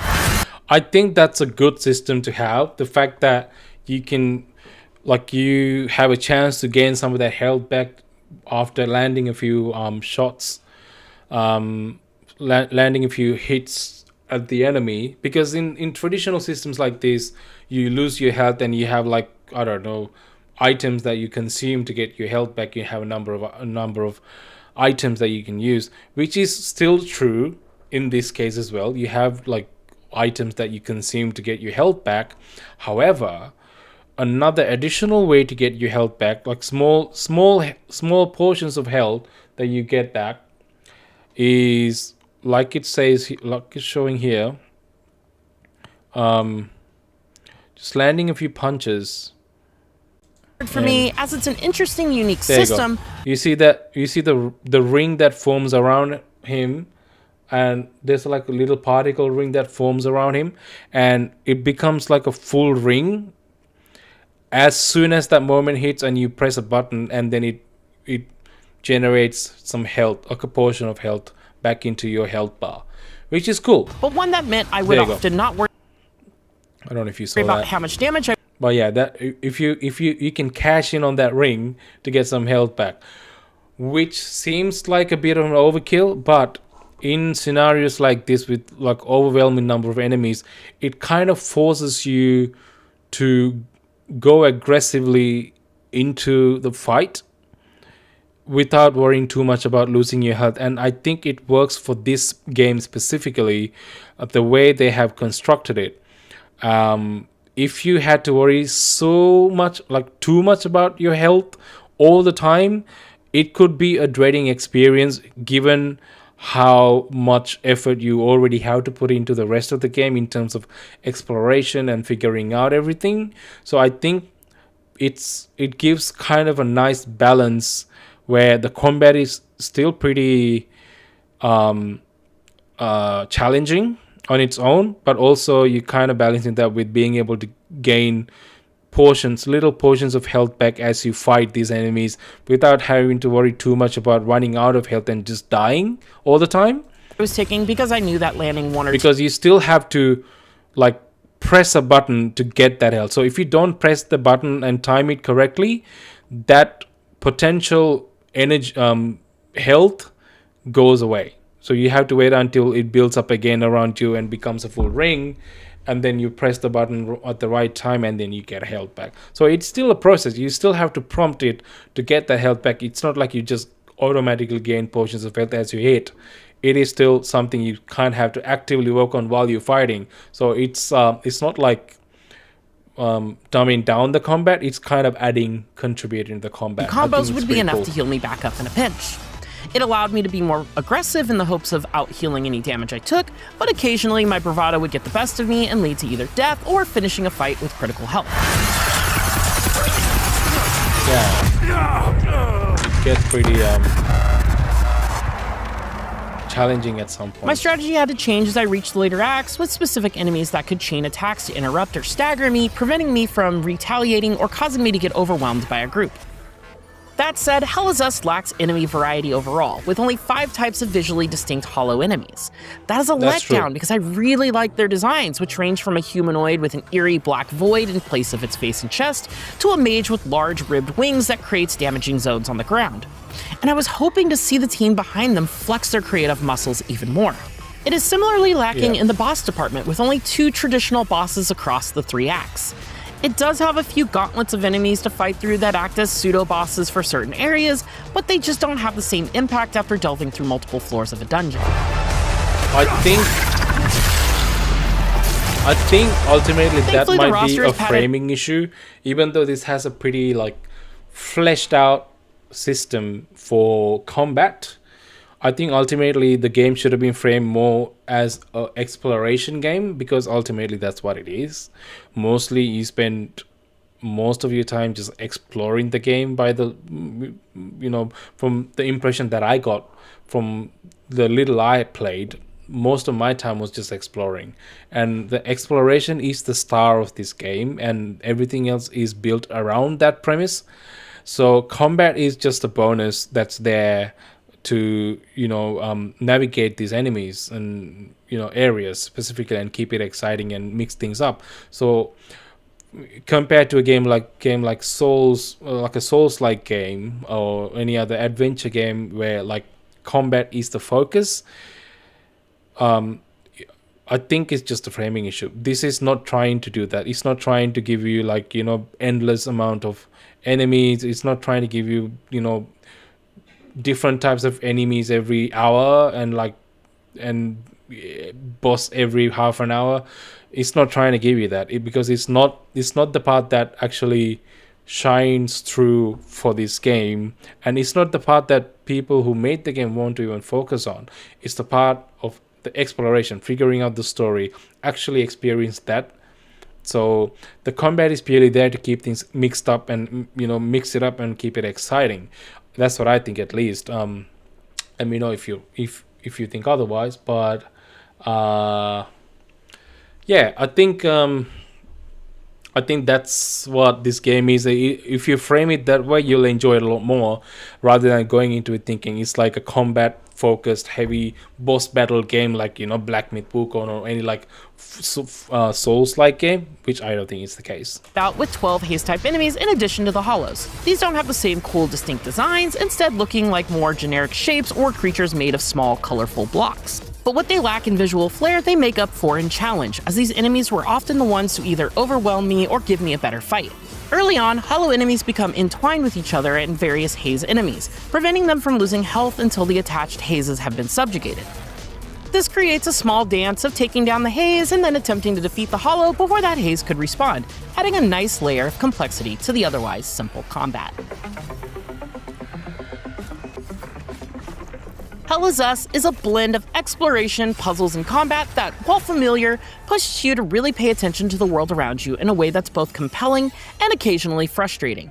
Its stark approach to quest and map tracking forces you to use your own powers of observation and take notes to solve its challenges, and the puzzles littered throughout the world kept me on my toes more than action-adventure games like this typically do. Though its lack of enemy variety and fairly straightforward combat mean the action sections don't stack up in the same way, there are enough tools in Remy's arsenal to at least have a good time while taking down its monsters. Hell Is Us doesn't shy away from showing the dark reality of a country ravaged by war while doing so, as well as how the worst parts of humanity are, in the end, more harrowing than our most terrifying nightmares. It holds up a mirror to us and the world we live in, pushing the boundaries of its own audience's discomfort in a way that will stick with me past any of its fights. 7. For more, check out our reviews of Chronos: The New Dawn or Metal Gear Solid Delta. And for everything else... Cool. Alright, well, they gave it a 7, I suppose. Let's see what the comments say.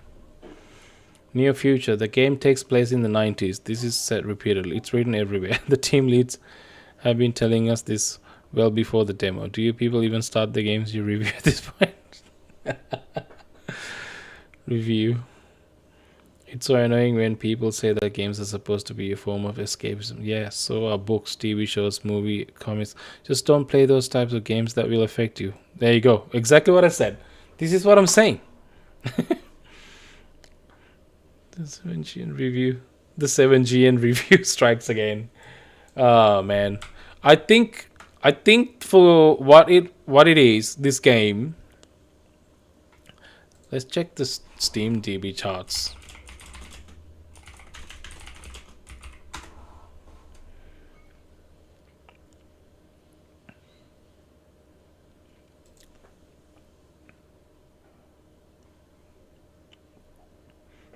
Yeah. So, because nearly 3,000 people playing this game right now, which is not bad, I suppose. It's doing pretty decent, I suppose, for a single player game. All-time peak 3,984. It could get a lot more. I mean, looking at how Silksong is doing, this is minuscule, but I think, yeah. This is it should be getting more traction. It's got 85% SteamDB rating, and let's look at what Metacritic is saying. Hell Is Us Metacritic. Hell Is Us reviews. Yeah, it's got 78% rating on Metacritic, which is cool, right?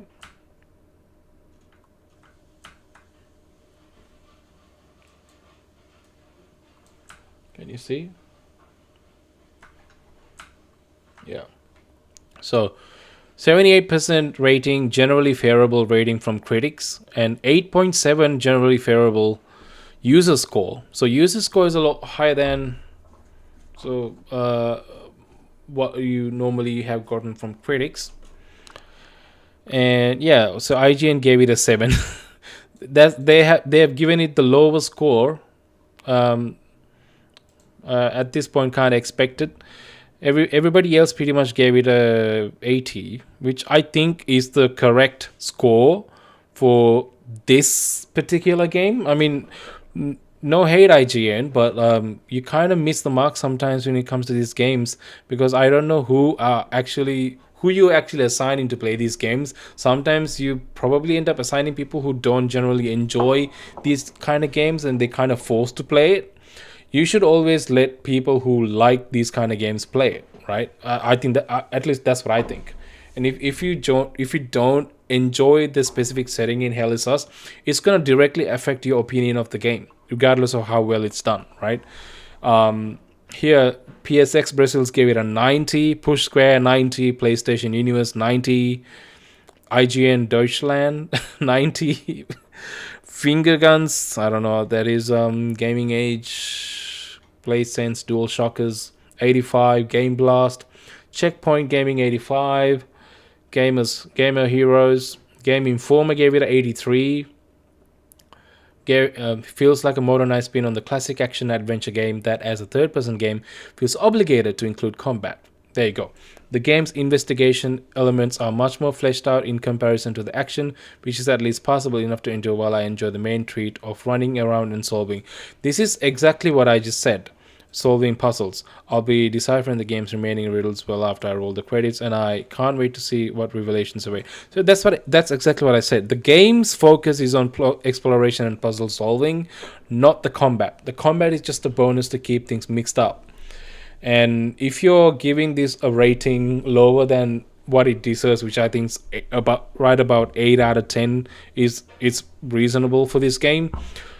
And if you're basing that on basic combat system that's in, and not having enough variety of enemies, I think that's a little bit ridiculous. You haven't framed the game in the way it's supposed to have been. An action adventure that's fortunately gave us a lot of credit, captures us with its world, but offers too little variety in the battles. That's true, but it's still an 8 out of 10 game. That's my point. Games Radar 80, even IGN France gave it an 80. IGN Spain gave it an 80. Hey, poor play. Screen Rant gave it an 80. Gaming Trend. Yeah, so it's going down to 70s now. So the Gamer gave it. Game 8. IGN itself, 70. Eurogamer. Of course. I mean, Eurogamer, dude, they never cease to amaze me. Hell is Us is an absorbing, nightmarish meditation on the horror of war, but divisive design choice proved tedious. Eurogamer always... I don't know who actually reviews games for Eurogamer. They always seem to hate the games they play. Or just not... generally don't enjoy the games much, you know. They're by Ed Nightingale. I don't know who this is. Ed Nightingale. Currently playing Monster Hunter Wilds. Okay. So he's done 9 brief. He's done... What can I look at how the reviews he's done? News in brief. Yeah, I'm not gonna go through that whole thing again. But anyway, yeah, I don't know who this dude is, but he's a Eurogamer since 2021. Deputy news editor. Yeah, so he's giving it a 60. Which is bizarre. This game deserves a lot more than a 60. Despite these misgivings, I still found his... So he's still found the game to be a gripping experience. But he gave it a 60 because... Does it summarize anything? Well,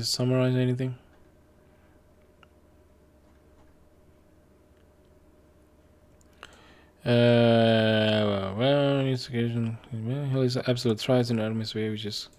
yeah, so he's got good things to say about it, but he gave it a 60, which is an odd choice to make, Nightingale. I don't know what you mean, but anyway, moving on. The Verge.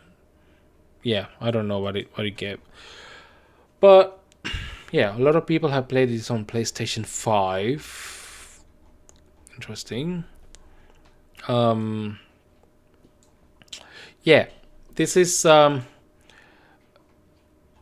I think the average score by users better indicates what this game actually should be getting, which is 8.7 out of 10, which I think is much more accurate to what the game deserves.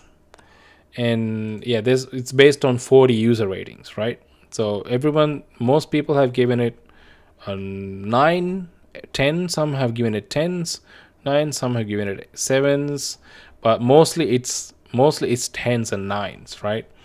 Mostly it's 10s and 9s. There's one so bad movements, so much bad enemies, poor map, boring. It's UE5 but looks like UE3, smiley face.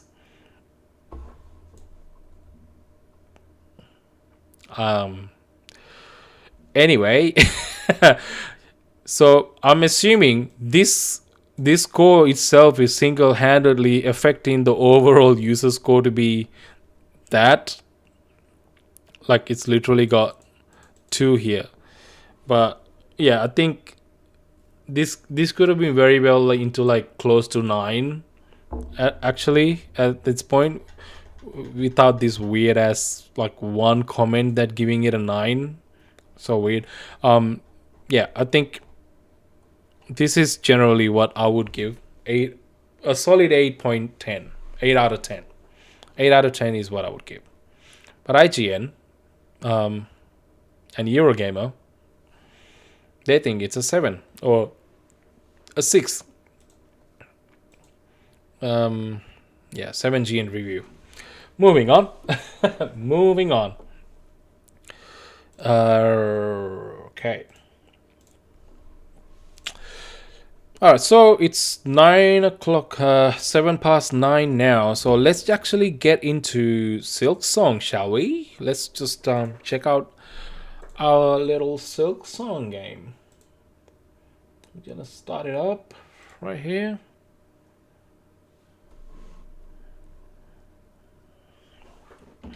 Let's finally check it out.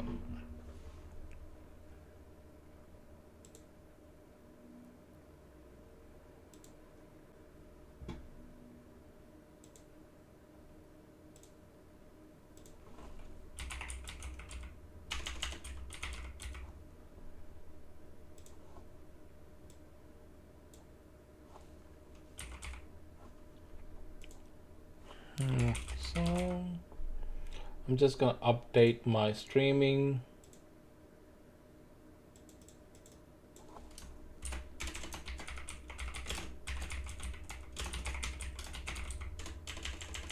Silksong, come hang out with me, dude.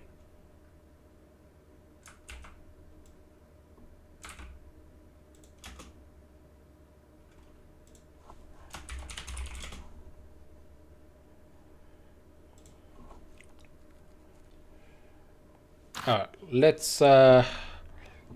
us play the game, shall we? Oh, why can't I? Alright, it should pop up anytime. Oh, there you go. We got it. Let's do it. Alright. English. I'm sure. I am very sure. Team Cherry. Shout out to Team Cherry, man. Way to go, dude. You guys are amazing.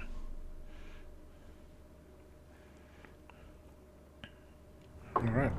Let's finally play Silksong. I haven't played the first game, so I'm sorry if I seem like a freaking noob playing this game and have no idea what I'm doing. So I do apologize in advance and for those moments. Let's go to settings, as we all should do. Always go to settings. Hero voice, video, borderless, VSync on. Nah. Particle effects low, normal, blur quality.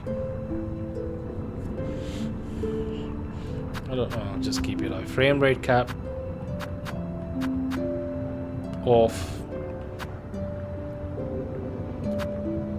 Screen scale, brightness. Alright. Controller. Yeah, I'm using a controller. I find it easy to play these kind of games on controller. Don't judge me. Alright, are we ready? Let's do it. New game. Just slide until the frames touch edges of the screen. Yeah, done. Adjust brightness to your desired level. My desired level is 100%. Yeah, I'll keep it 100. Maybe 95. Doesn't make a difference. Let's do it. They see your beauty, so frail and fine. They see your peace, moving of faith and toil. They forget your heart, bound in slumber and servitude. When you wake, they shall see your truth. A beast nature bare to all. From Farlim's Folly by the conductor Romino. I have no idea what that is. Sorry. Okay, we're in.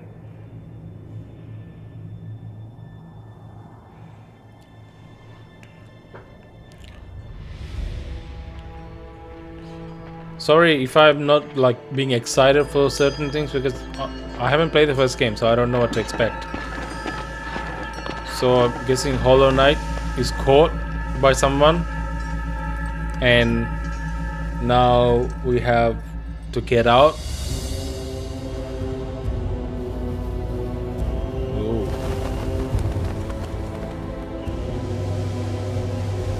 It's got amazing sound design. It sounds epic. Love it.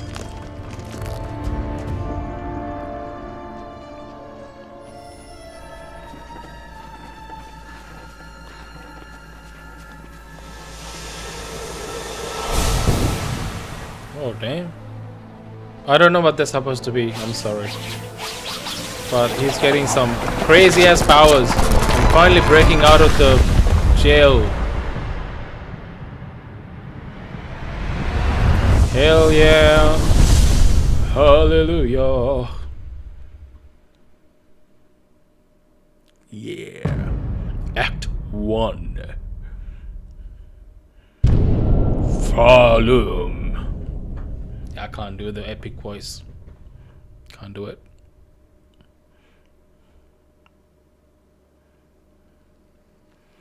Alright, here we are. Are we starting?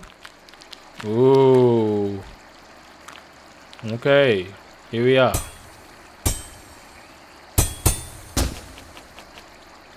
Am I supposed to get up? I can't move. Bind. Okay. Okay. Hang on a second. Let me change my controller profiles. Okay, there you go. Bind.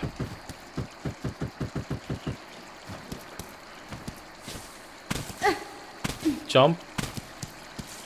This feels nice. Okay. Ooh. I like how the camera is kind of panning, you know, in a cool way. The sound design is pretty good. Oh. I don't know what this is. Bind. No double jump. Oh, look at that! You can destroy the little leaves. Why?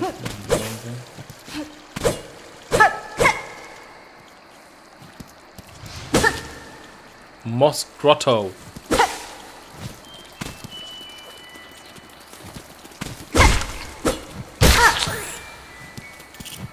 game by Team Cherry.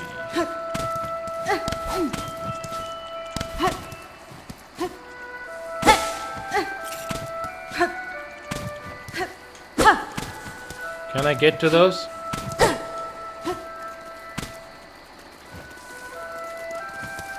Oh, when I push up the thumbstick, the left one, it looks up. That's cool.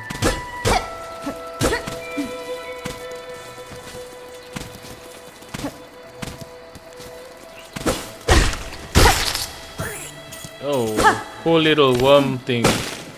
Sorry, my friend.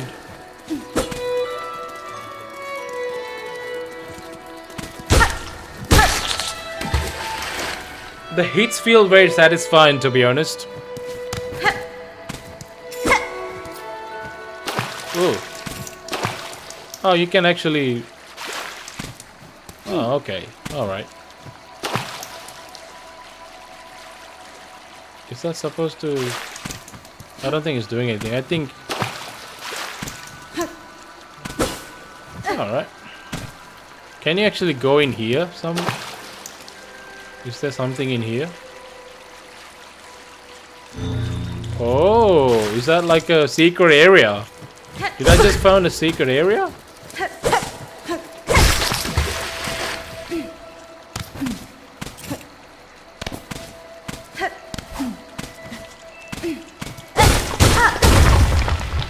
Oh, look at that. I found a secret area, dude. That's cool. Can't really go there. Okay. Fair enough. Fair enough. Oh my god.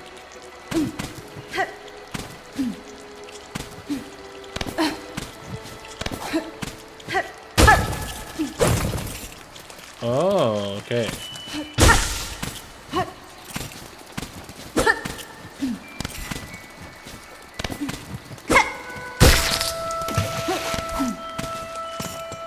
Cool. So I got like a full yarn. What am I supposed to do with it?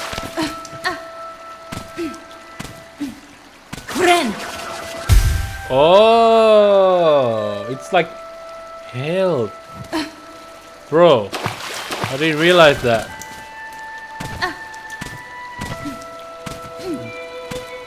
You must think I'm an idiot. I kinda am with this game. Because I don't know what I'm playing. Ooh.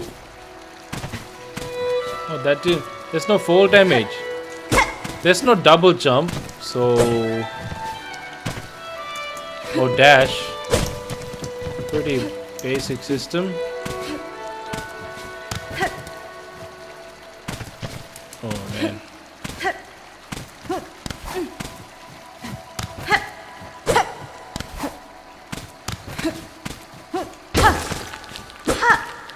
Okay. There's nothing there, I think. Ooh. Okay.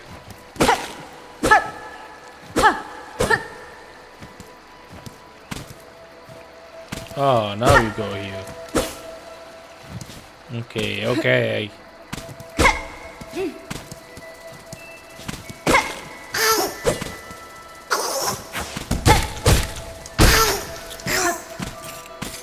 Cool. Okay. Makes sense.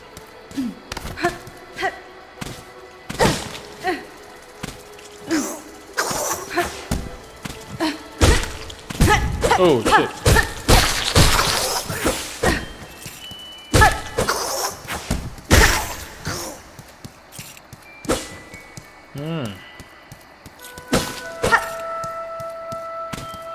So okay. Oh, what is this? Mossberry. I just got myself a mossberry.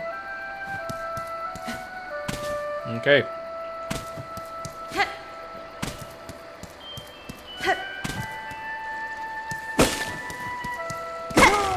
I feel very obligated to... Oh. Okay. What's happening? Bro. Oh no. What? I can't move. It's going through something. Oh, there's something here. Take. Frayed rosary string.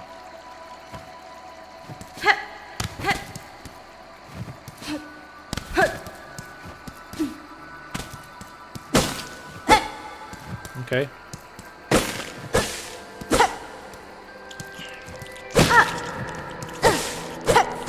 I feel obligated to destroy every little bit of nature that I come across. I don't know if that's a good thing.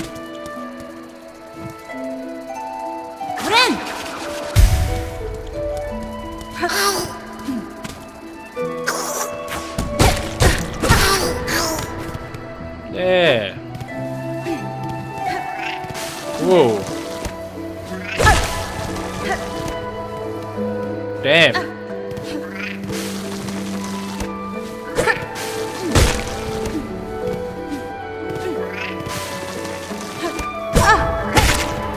Oops. Oops.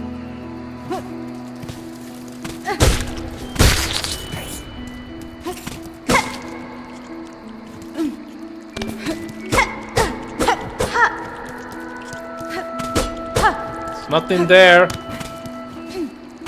I always find myself going into every nook and cranny.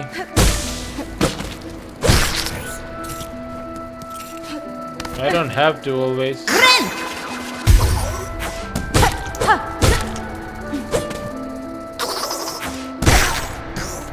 There you go. I think. How do you get that? Ah. Am I doing something? Can I shoot it?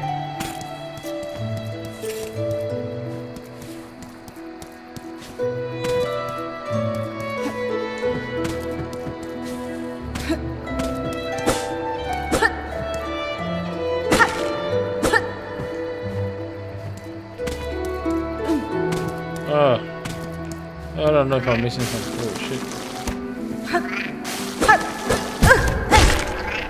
Whoa, shit. Yeah, those guys, those little dudes are annoying, aren't they?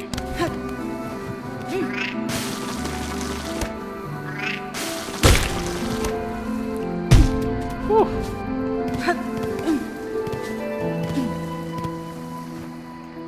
Oh.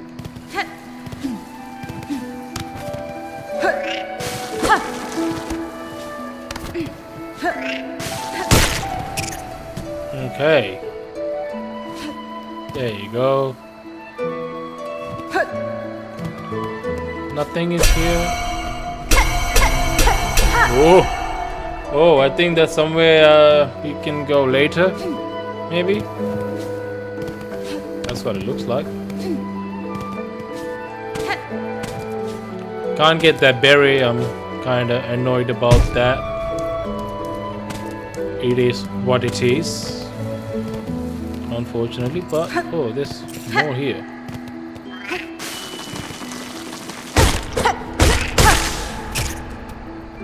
Yeah, those guys are definitely annoying.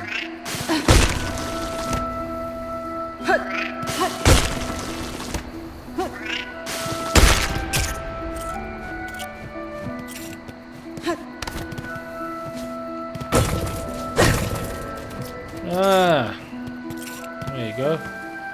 Found stuff. Alright, so I think you're supposed to go where we were before, like here. Oh no, not here. Like up here. Oh shit! Oh Jesus! Hey! Oh, that's new.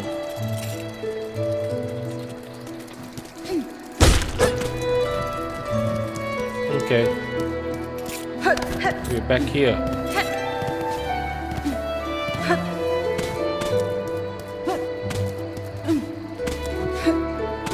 There's a lot of lot to discover here. Which I didn't realize how many stuff there would be to discover. I'm having fun playing this. Not gonna lie, actually having fun so far. Supposed to go up. I think that's those little fireflies. Okay, fireflies giving direction. But I can't really go up there, can I? I don't know. I can't fly, so I think it's this way.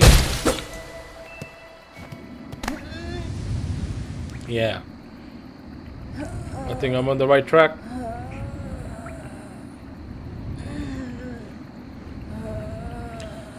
I'm on the right track. Oh, I can't walk. Oh shit. Having a really bad stomachache.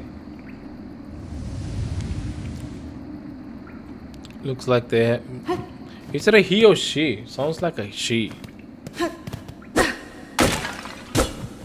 Looks like rest. Oh. Okay. Oh, nice. That's rest. So that's right.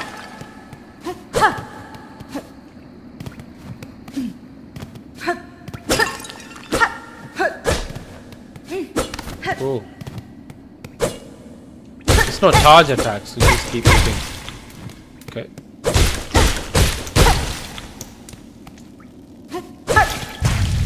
Oh, boss fight. Oh shit.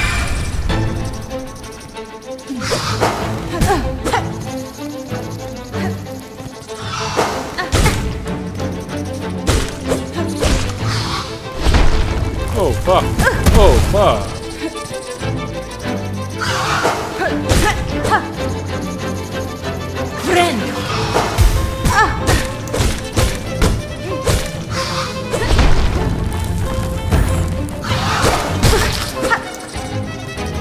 Holy shit.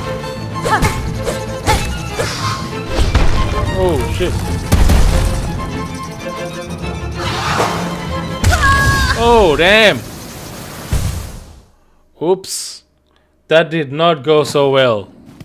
Holy shit. What? Why was it harder than... Am I missing something? What am I supposed to...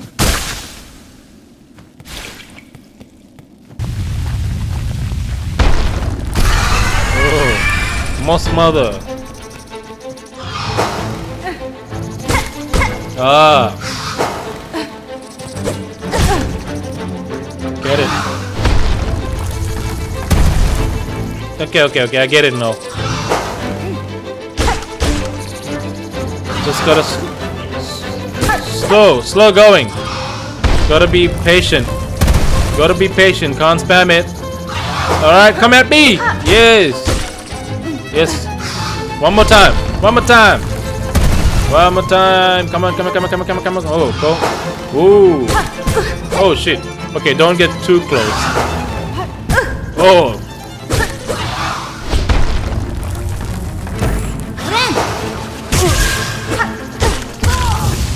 Oh, what? Oh, wait. What am I supposed to do? I use bind. I didn't do shit. Alright, let's try this again. Jesus.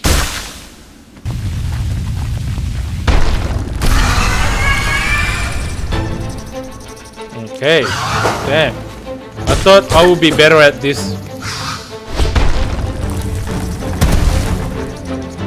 The attacks are kind of random, isn't it?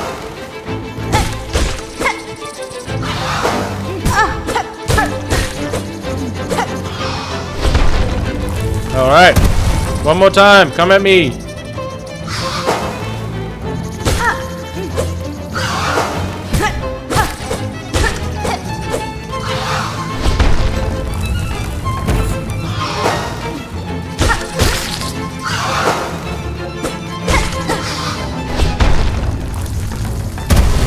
Okay. Alright.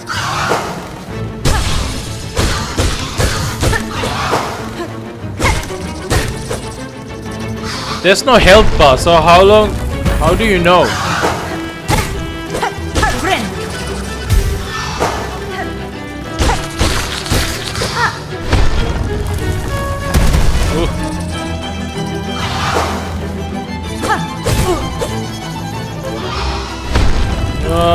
Okay.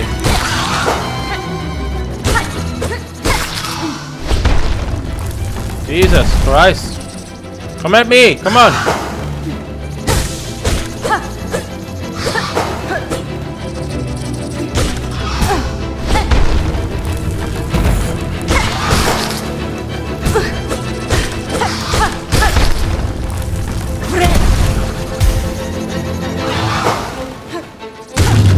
Oh, yeah.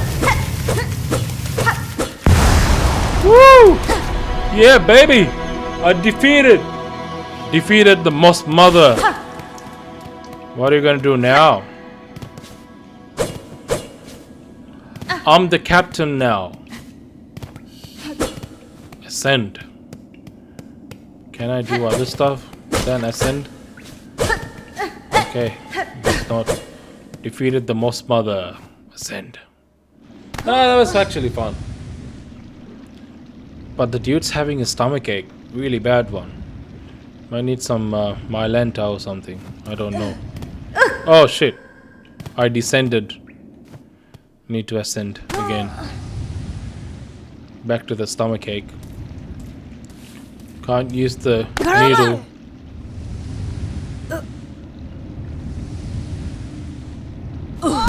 Damn. Oh wow, he's down.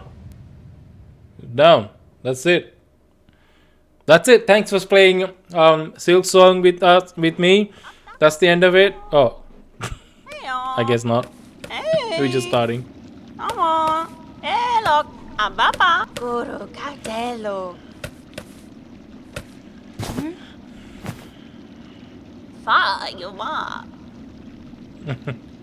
There's no use wasting energy on an old nobody like me. Fadastana. Torojano. Hironare.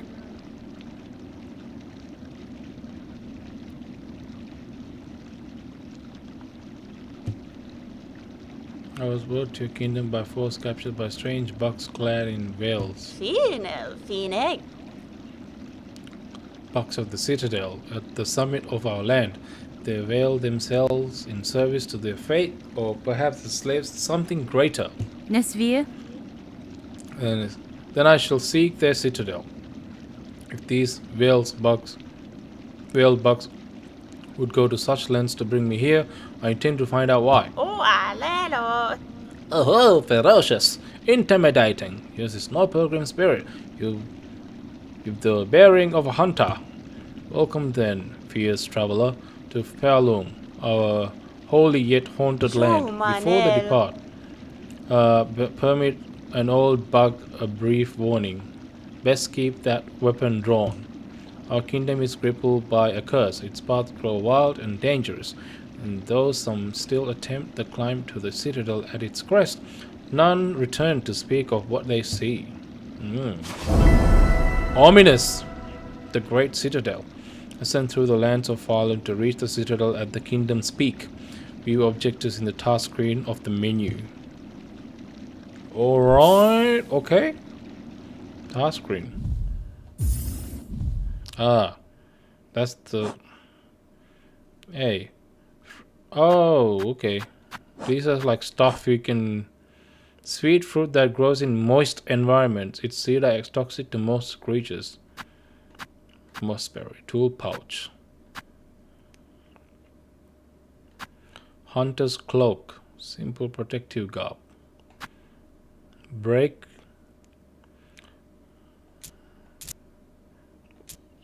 What am I supposed to do with it?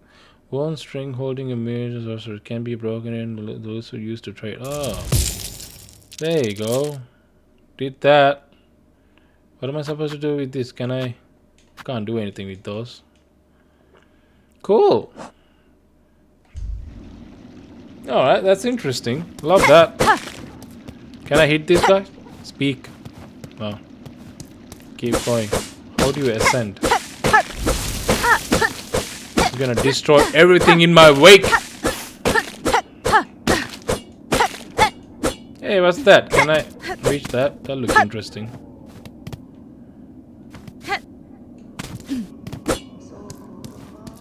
What's down here? Can I don't want to find out. I'm just gonna keep going. I can't see down there. Bone bottom. Speak. A fellow pilgrim, are you? About to start your great journey to the holy citadel up top? No pilgrim, sir. Though it seems we will be traveling a similar path. Not a pilgrim? Well, it makes no difference, I suppose. We all must walk the roads up and up, though most of us will fall alone before we see the grand gates. If you're wise, you'll stop here and rest a while before heading out into that dangerous world. Okay, is this the rest place? Oh, yes. Let's rest. Yay, I rested. Gained nothing though. Enter. There's more people to speak. Okay.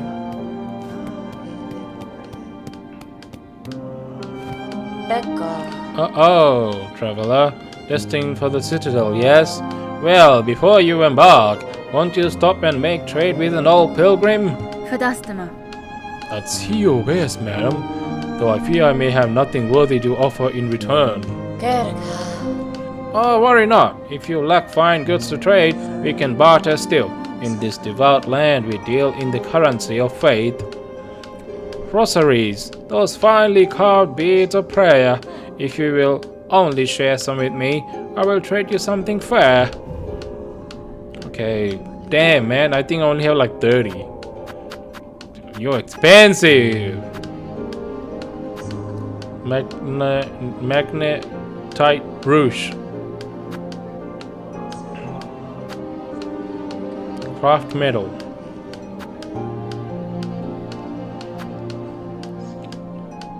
Loose rosaries filling your pocket. I can string them up safe, so you won't go losing them.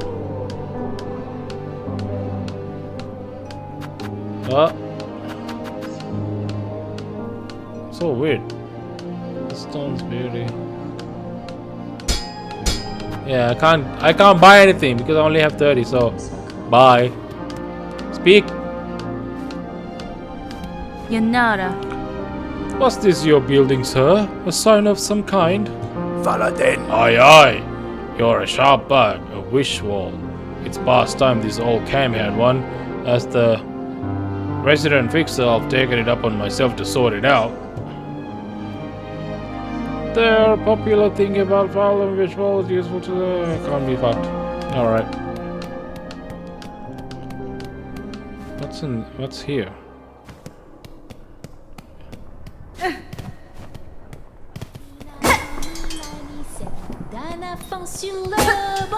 Oh.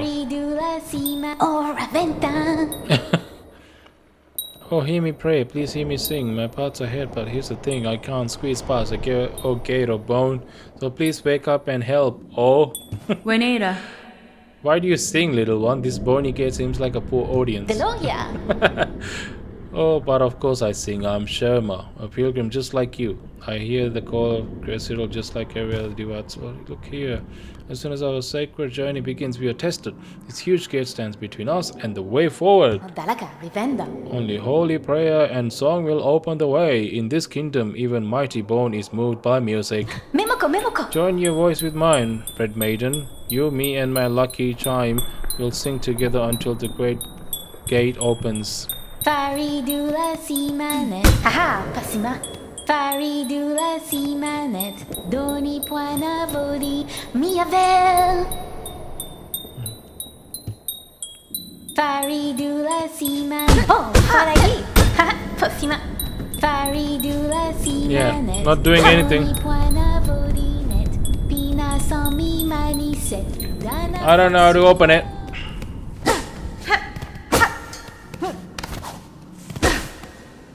Oh, there's a part. Oh shit! Damn.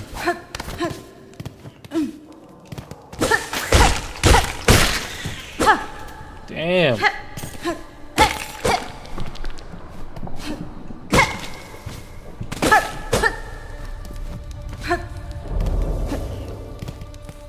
These spider-like things.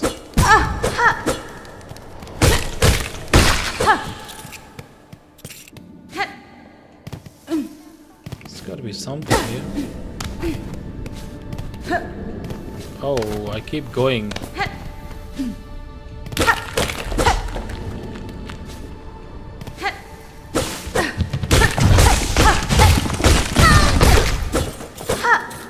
Brother. Whoa.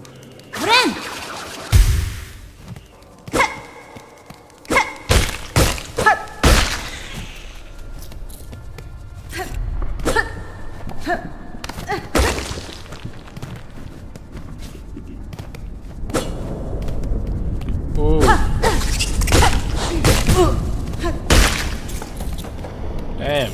Okay, I gotta be careful. Ooh. Okay. Yeah.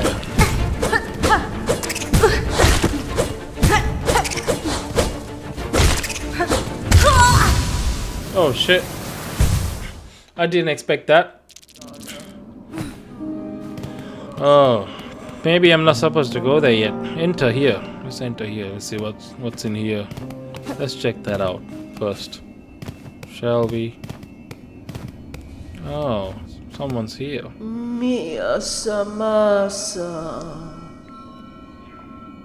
Husband?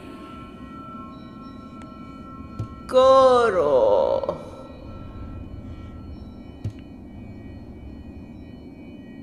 Fayoma. Oh, okay.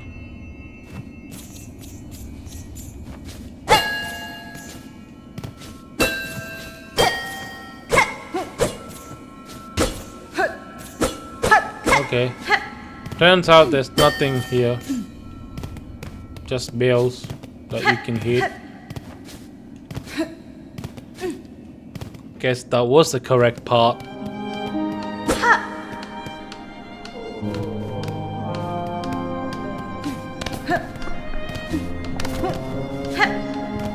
Yeah, let's find out what's in here first.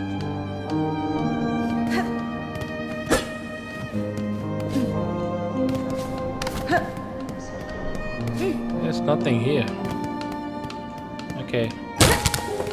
Oh, let's keep going. I guess we were on the right track to begin with.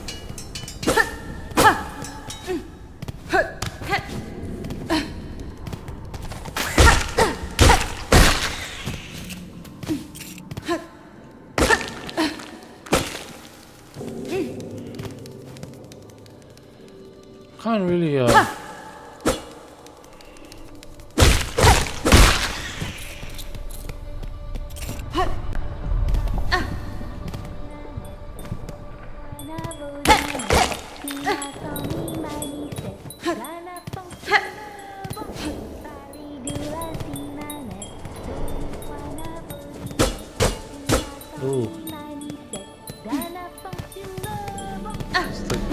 There's crazy woman with the bone thing, bone gate.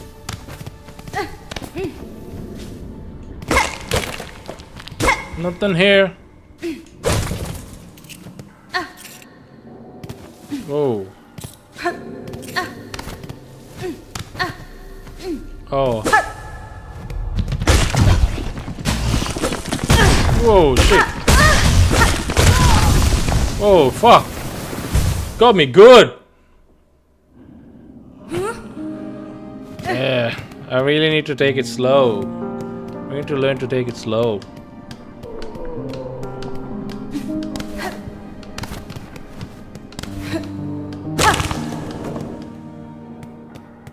Take it slow, man. Take it slow.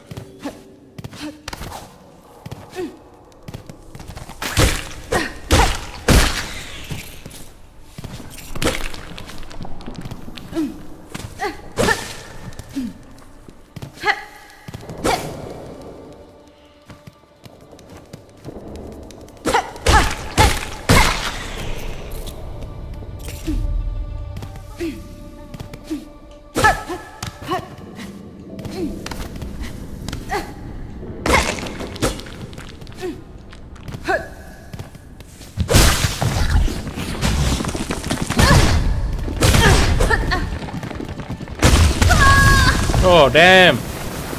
Why? Why is it so hard? What the fuck? Am I missing something? Oh, I'm just shit. I think I'm just shit. Okay.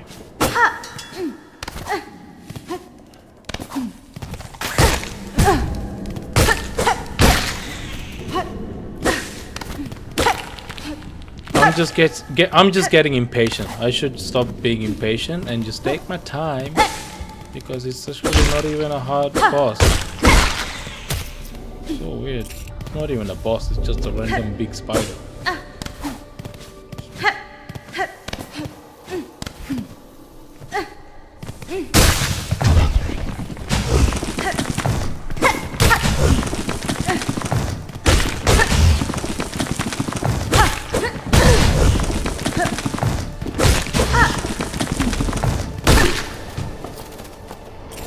Okay. There you go.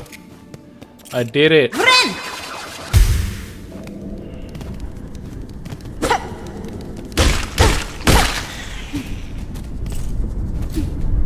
Yeah, so you just gotta take it slow.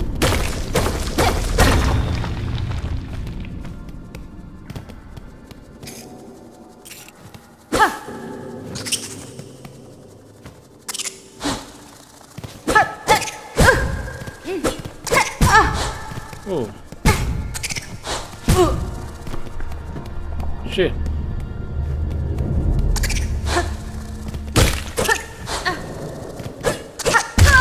Oh, damn. Okay. It's a bit tricky. It is a bit tricky.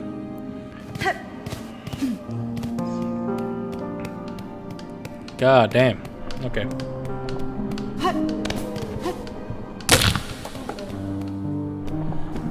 I'm getting the hang of it now, though. Slowly understanding.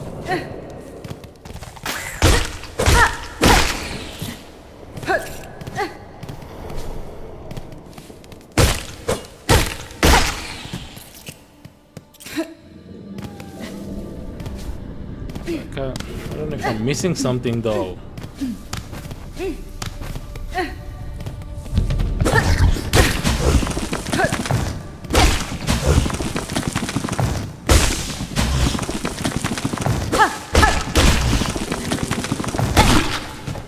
Okay.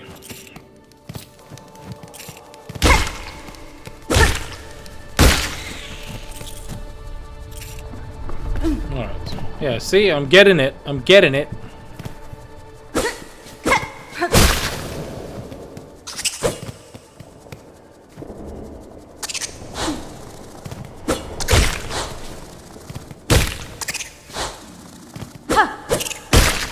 Just jumping at the right time, man. Just gotta, you gotta make sure to time those jumps. That's what I wasn't doing properly. It's not really even that hard now that I think about it. Oh damn. Okay.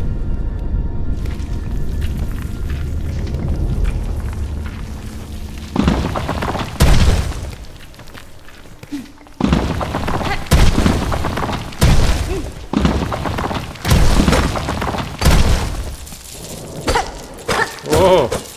I came across a treasure trove. Look at that! I got so many beads, dude. That's cool. That's cool.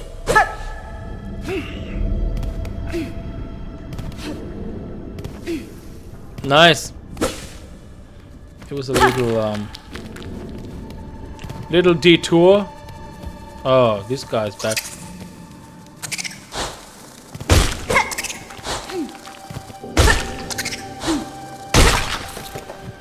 Nice.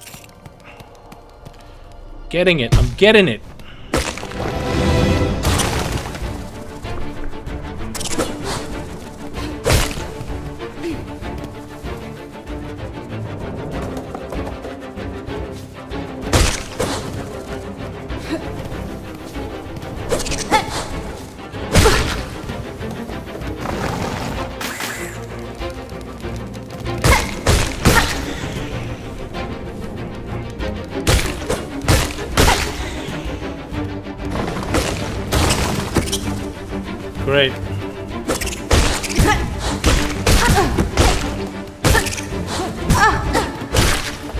Ren.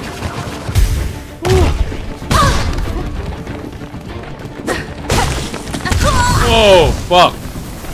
Okay. Yeah. Alright. Okay, so you lose everything. You need to go back. Whew.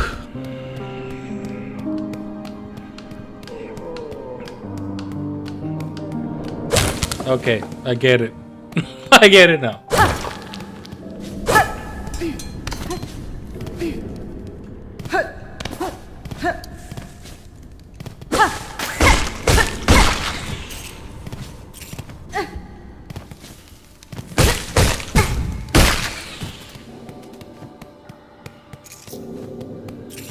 Jesus.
Oh, okay. Damn. Fuck.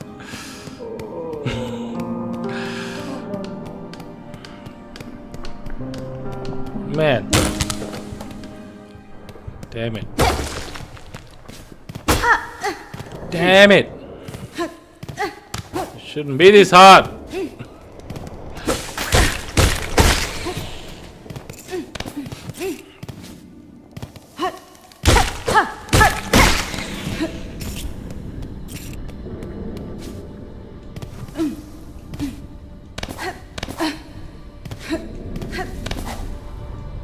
Oh, fuck. Okay, that's the new obstacle.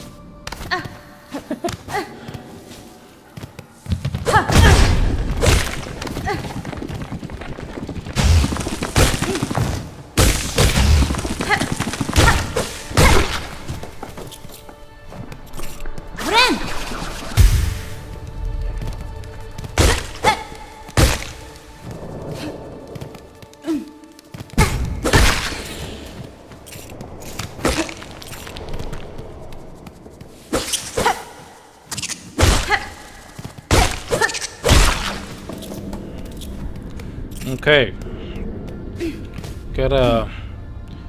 Getting good at getting good.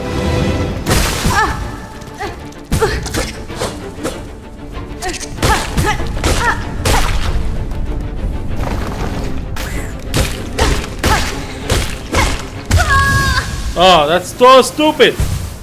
That's so stupid. I was trying to rush through it. Okay, so obviously you shouldn't be rushing through this game. Obviously. I am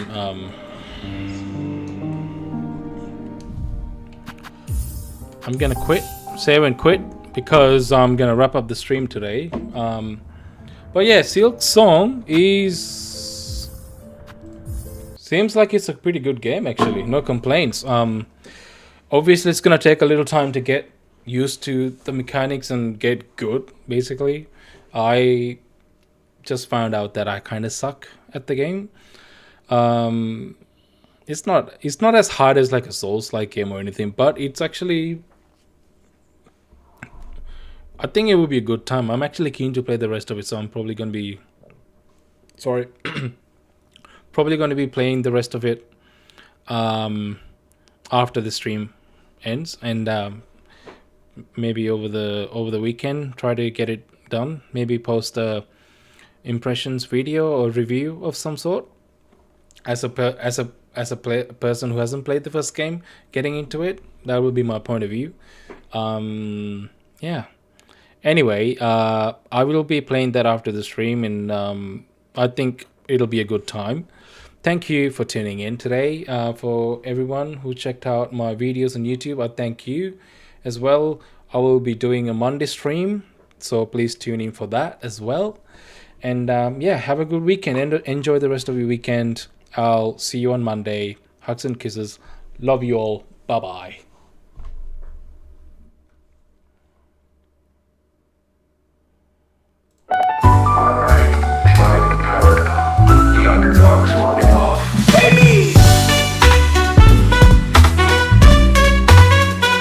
Thanks for hanging out for laughs, memes, and gaining clout.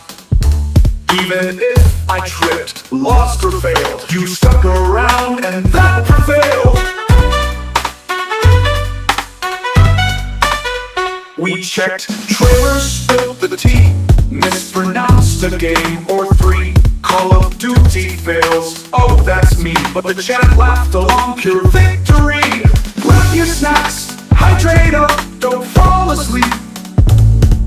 I'll be back soon with news to peep. The underdog may stumble, trip or rage, but you're the legends who fill my stage. Grab your snacks, hydrate up, don't fall asleep. I'll be back soon with news to peep.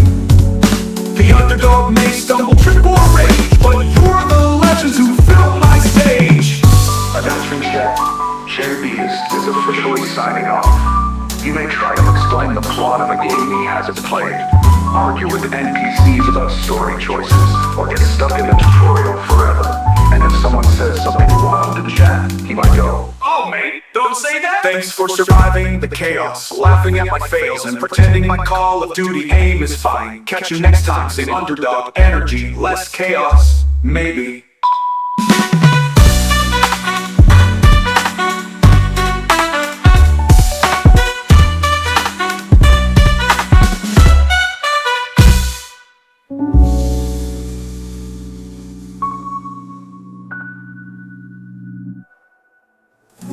But thanks for surviving the chaos, laughing at my fails, and pretending my Call of Duty aim is fine. Catch you next time, same underdog energy, less chaos, maybe.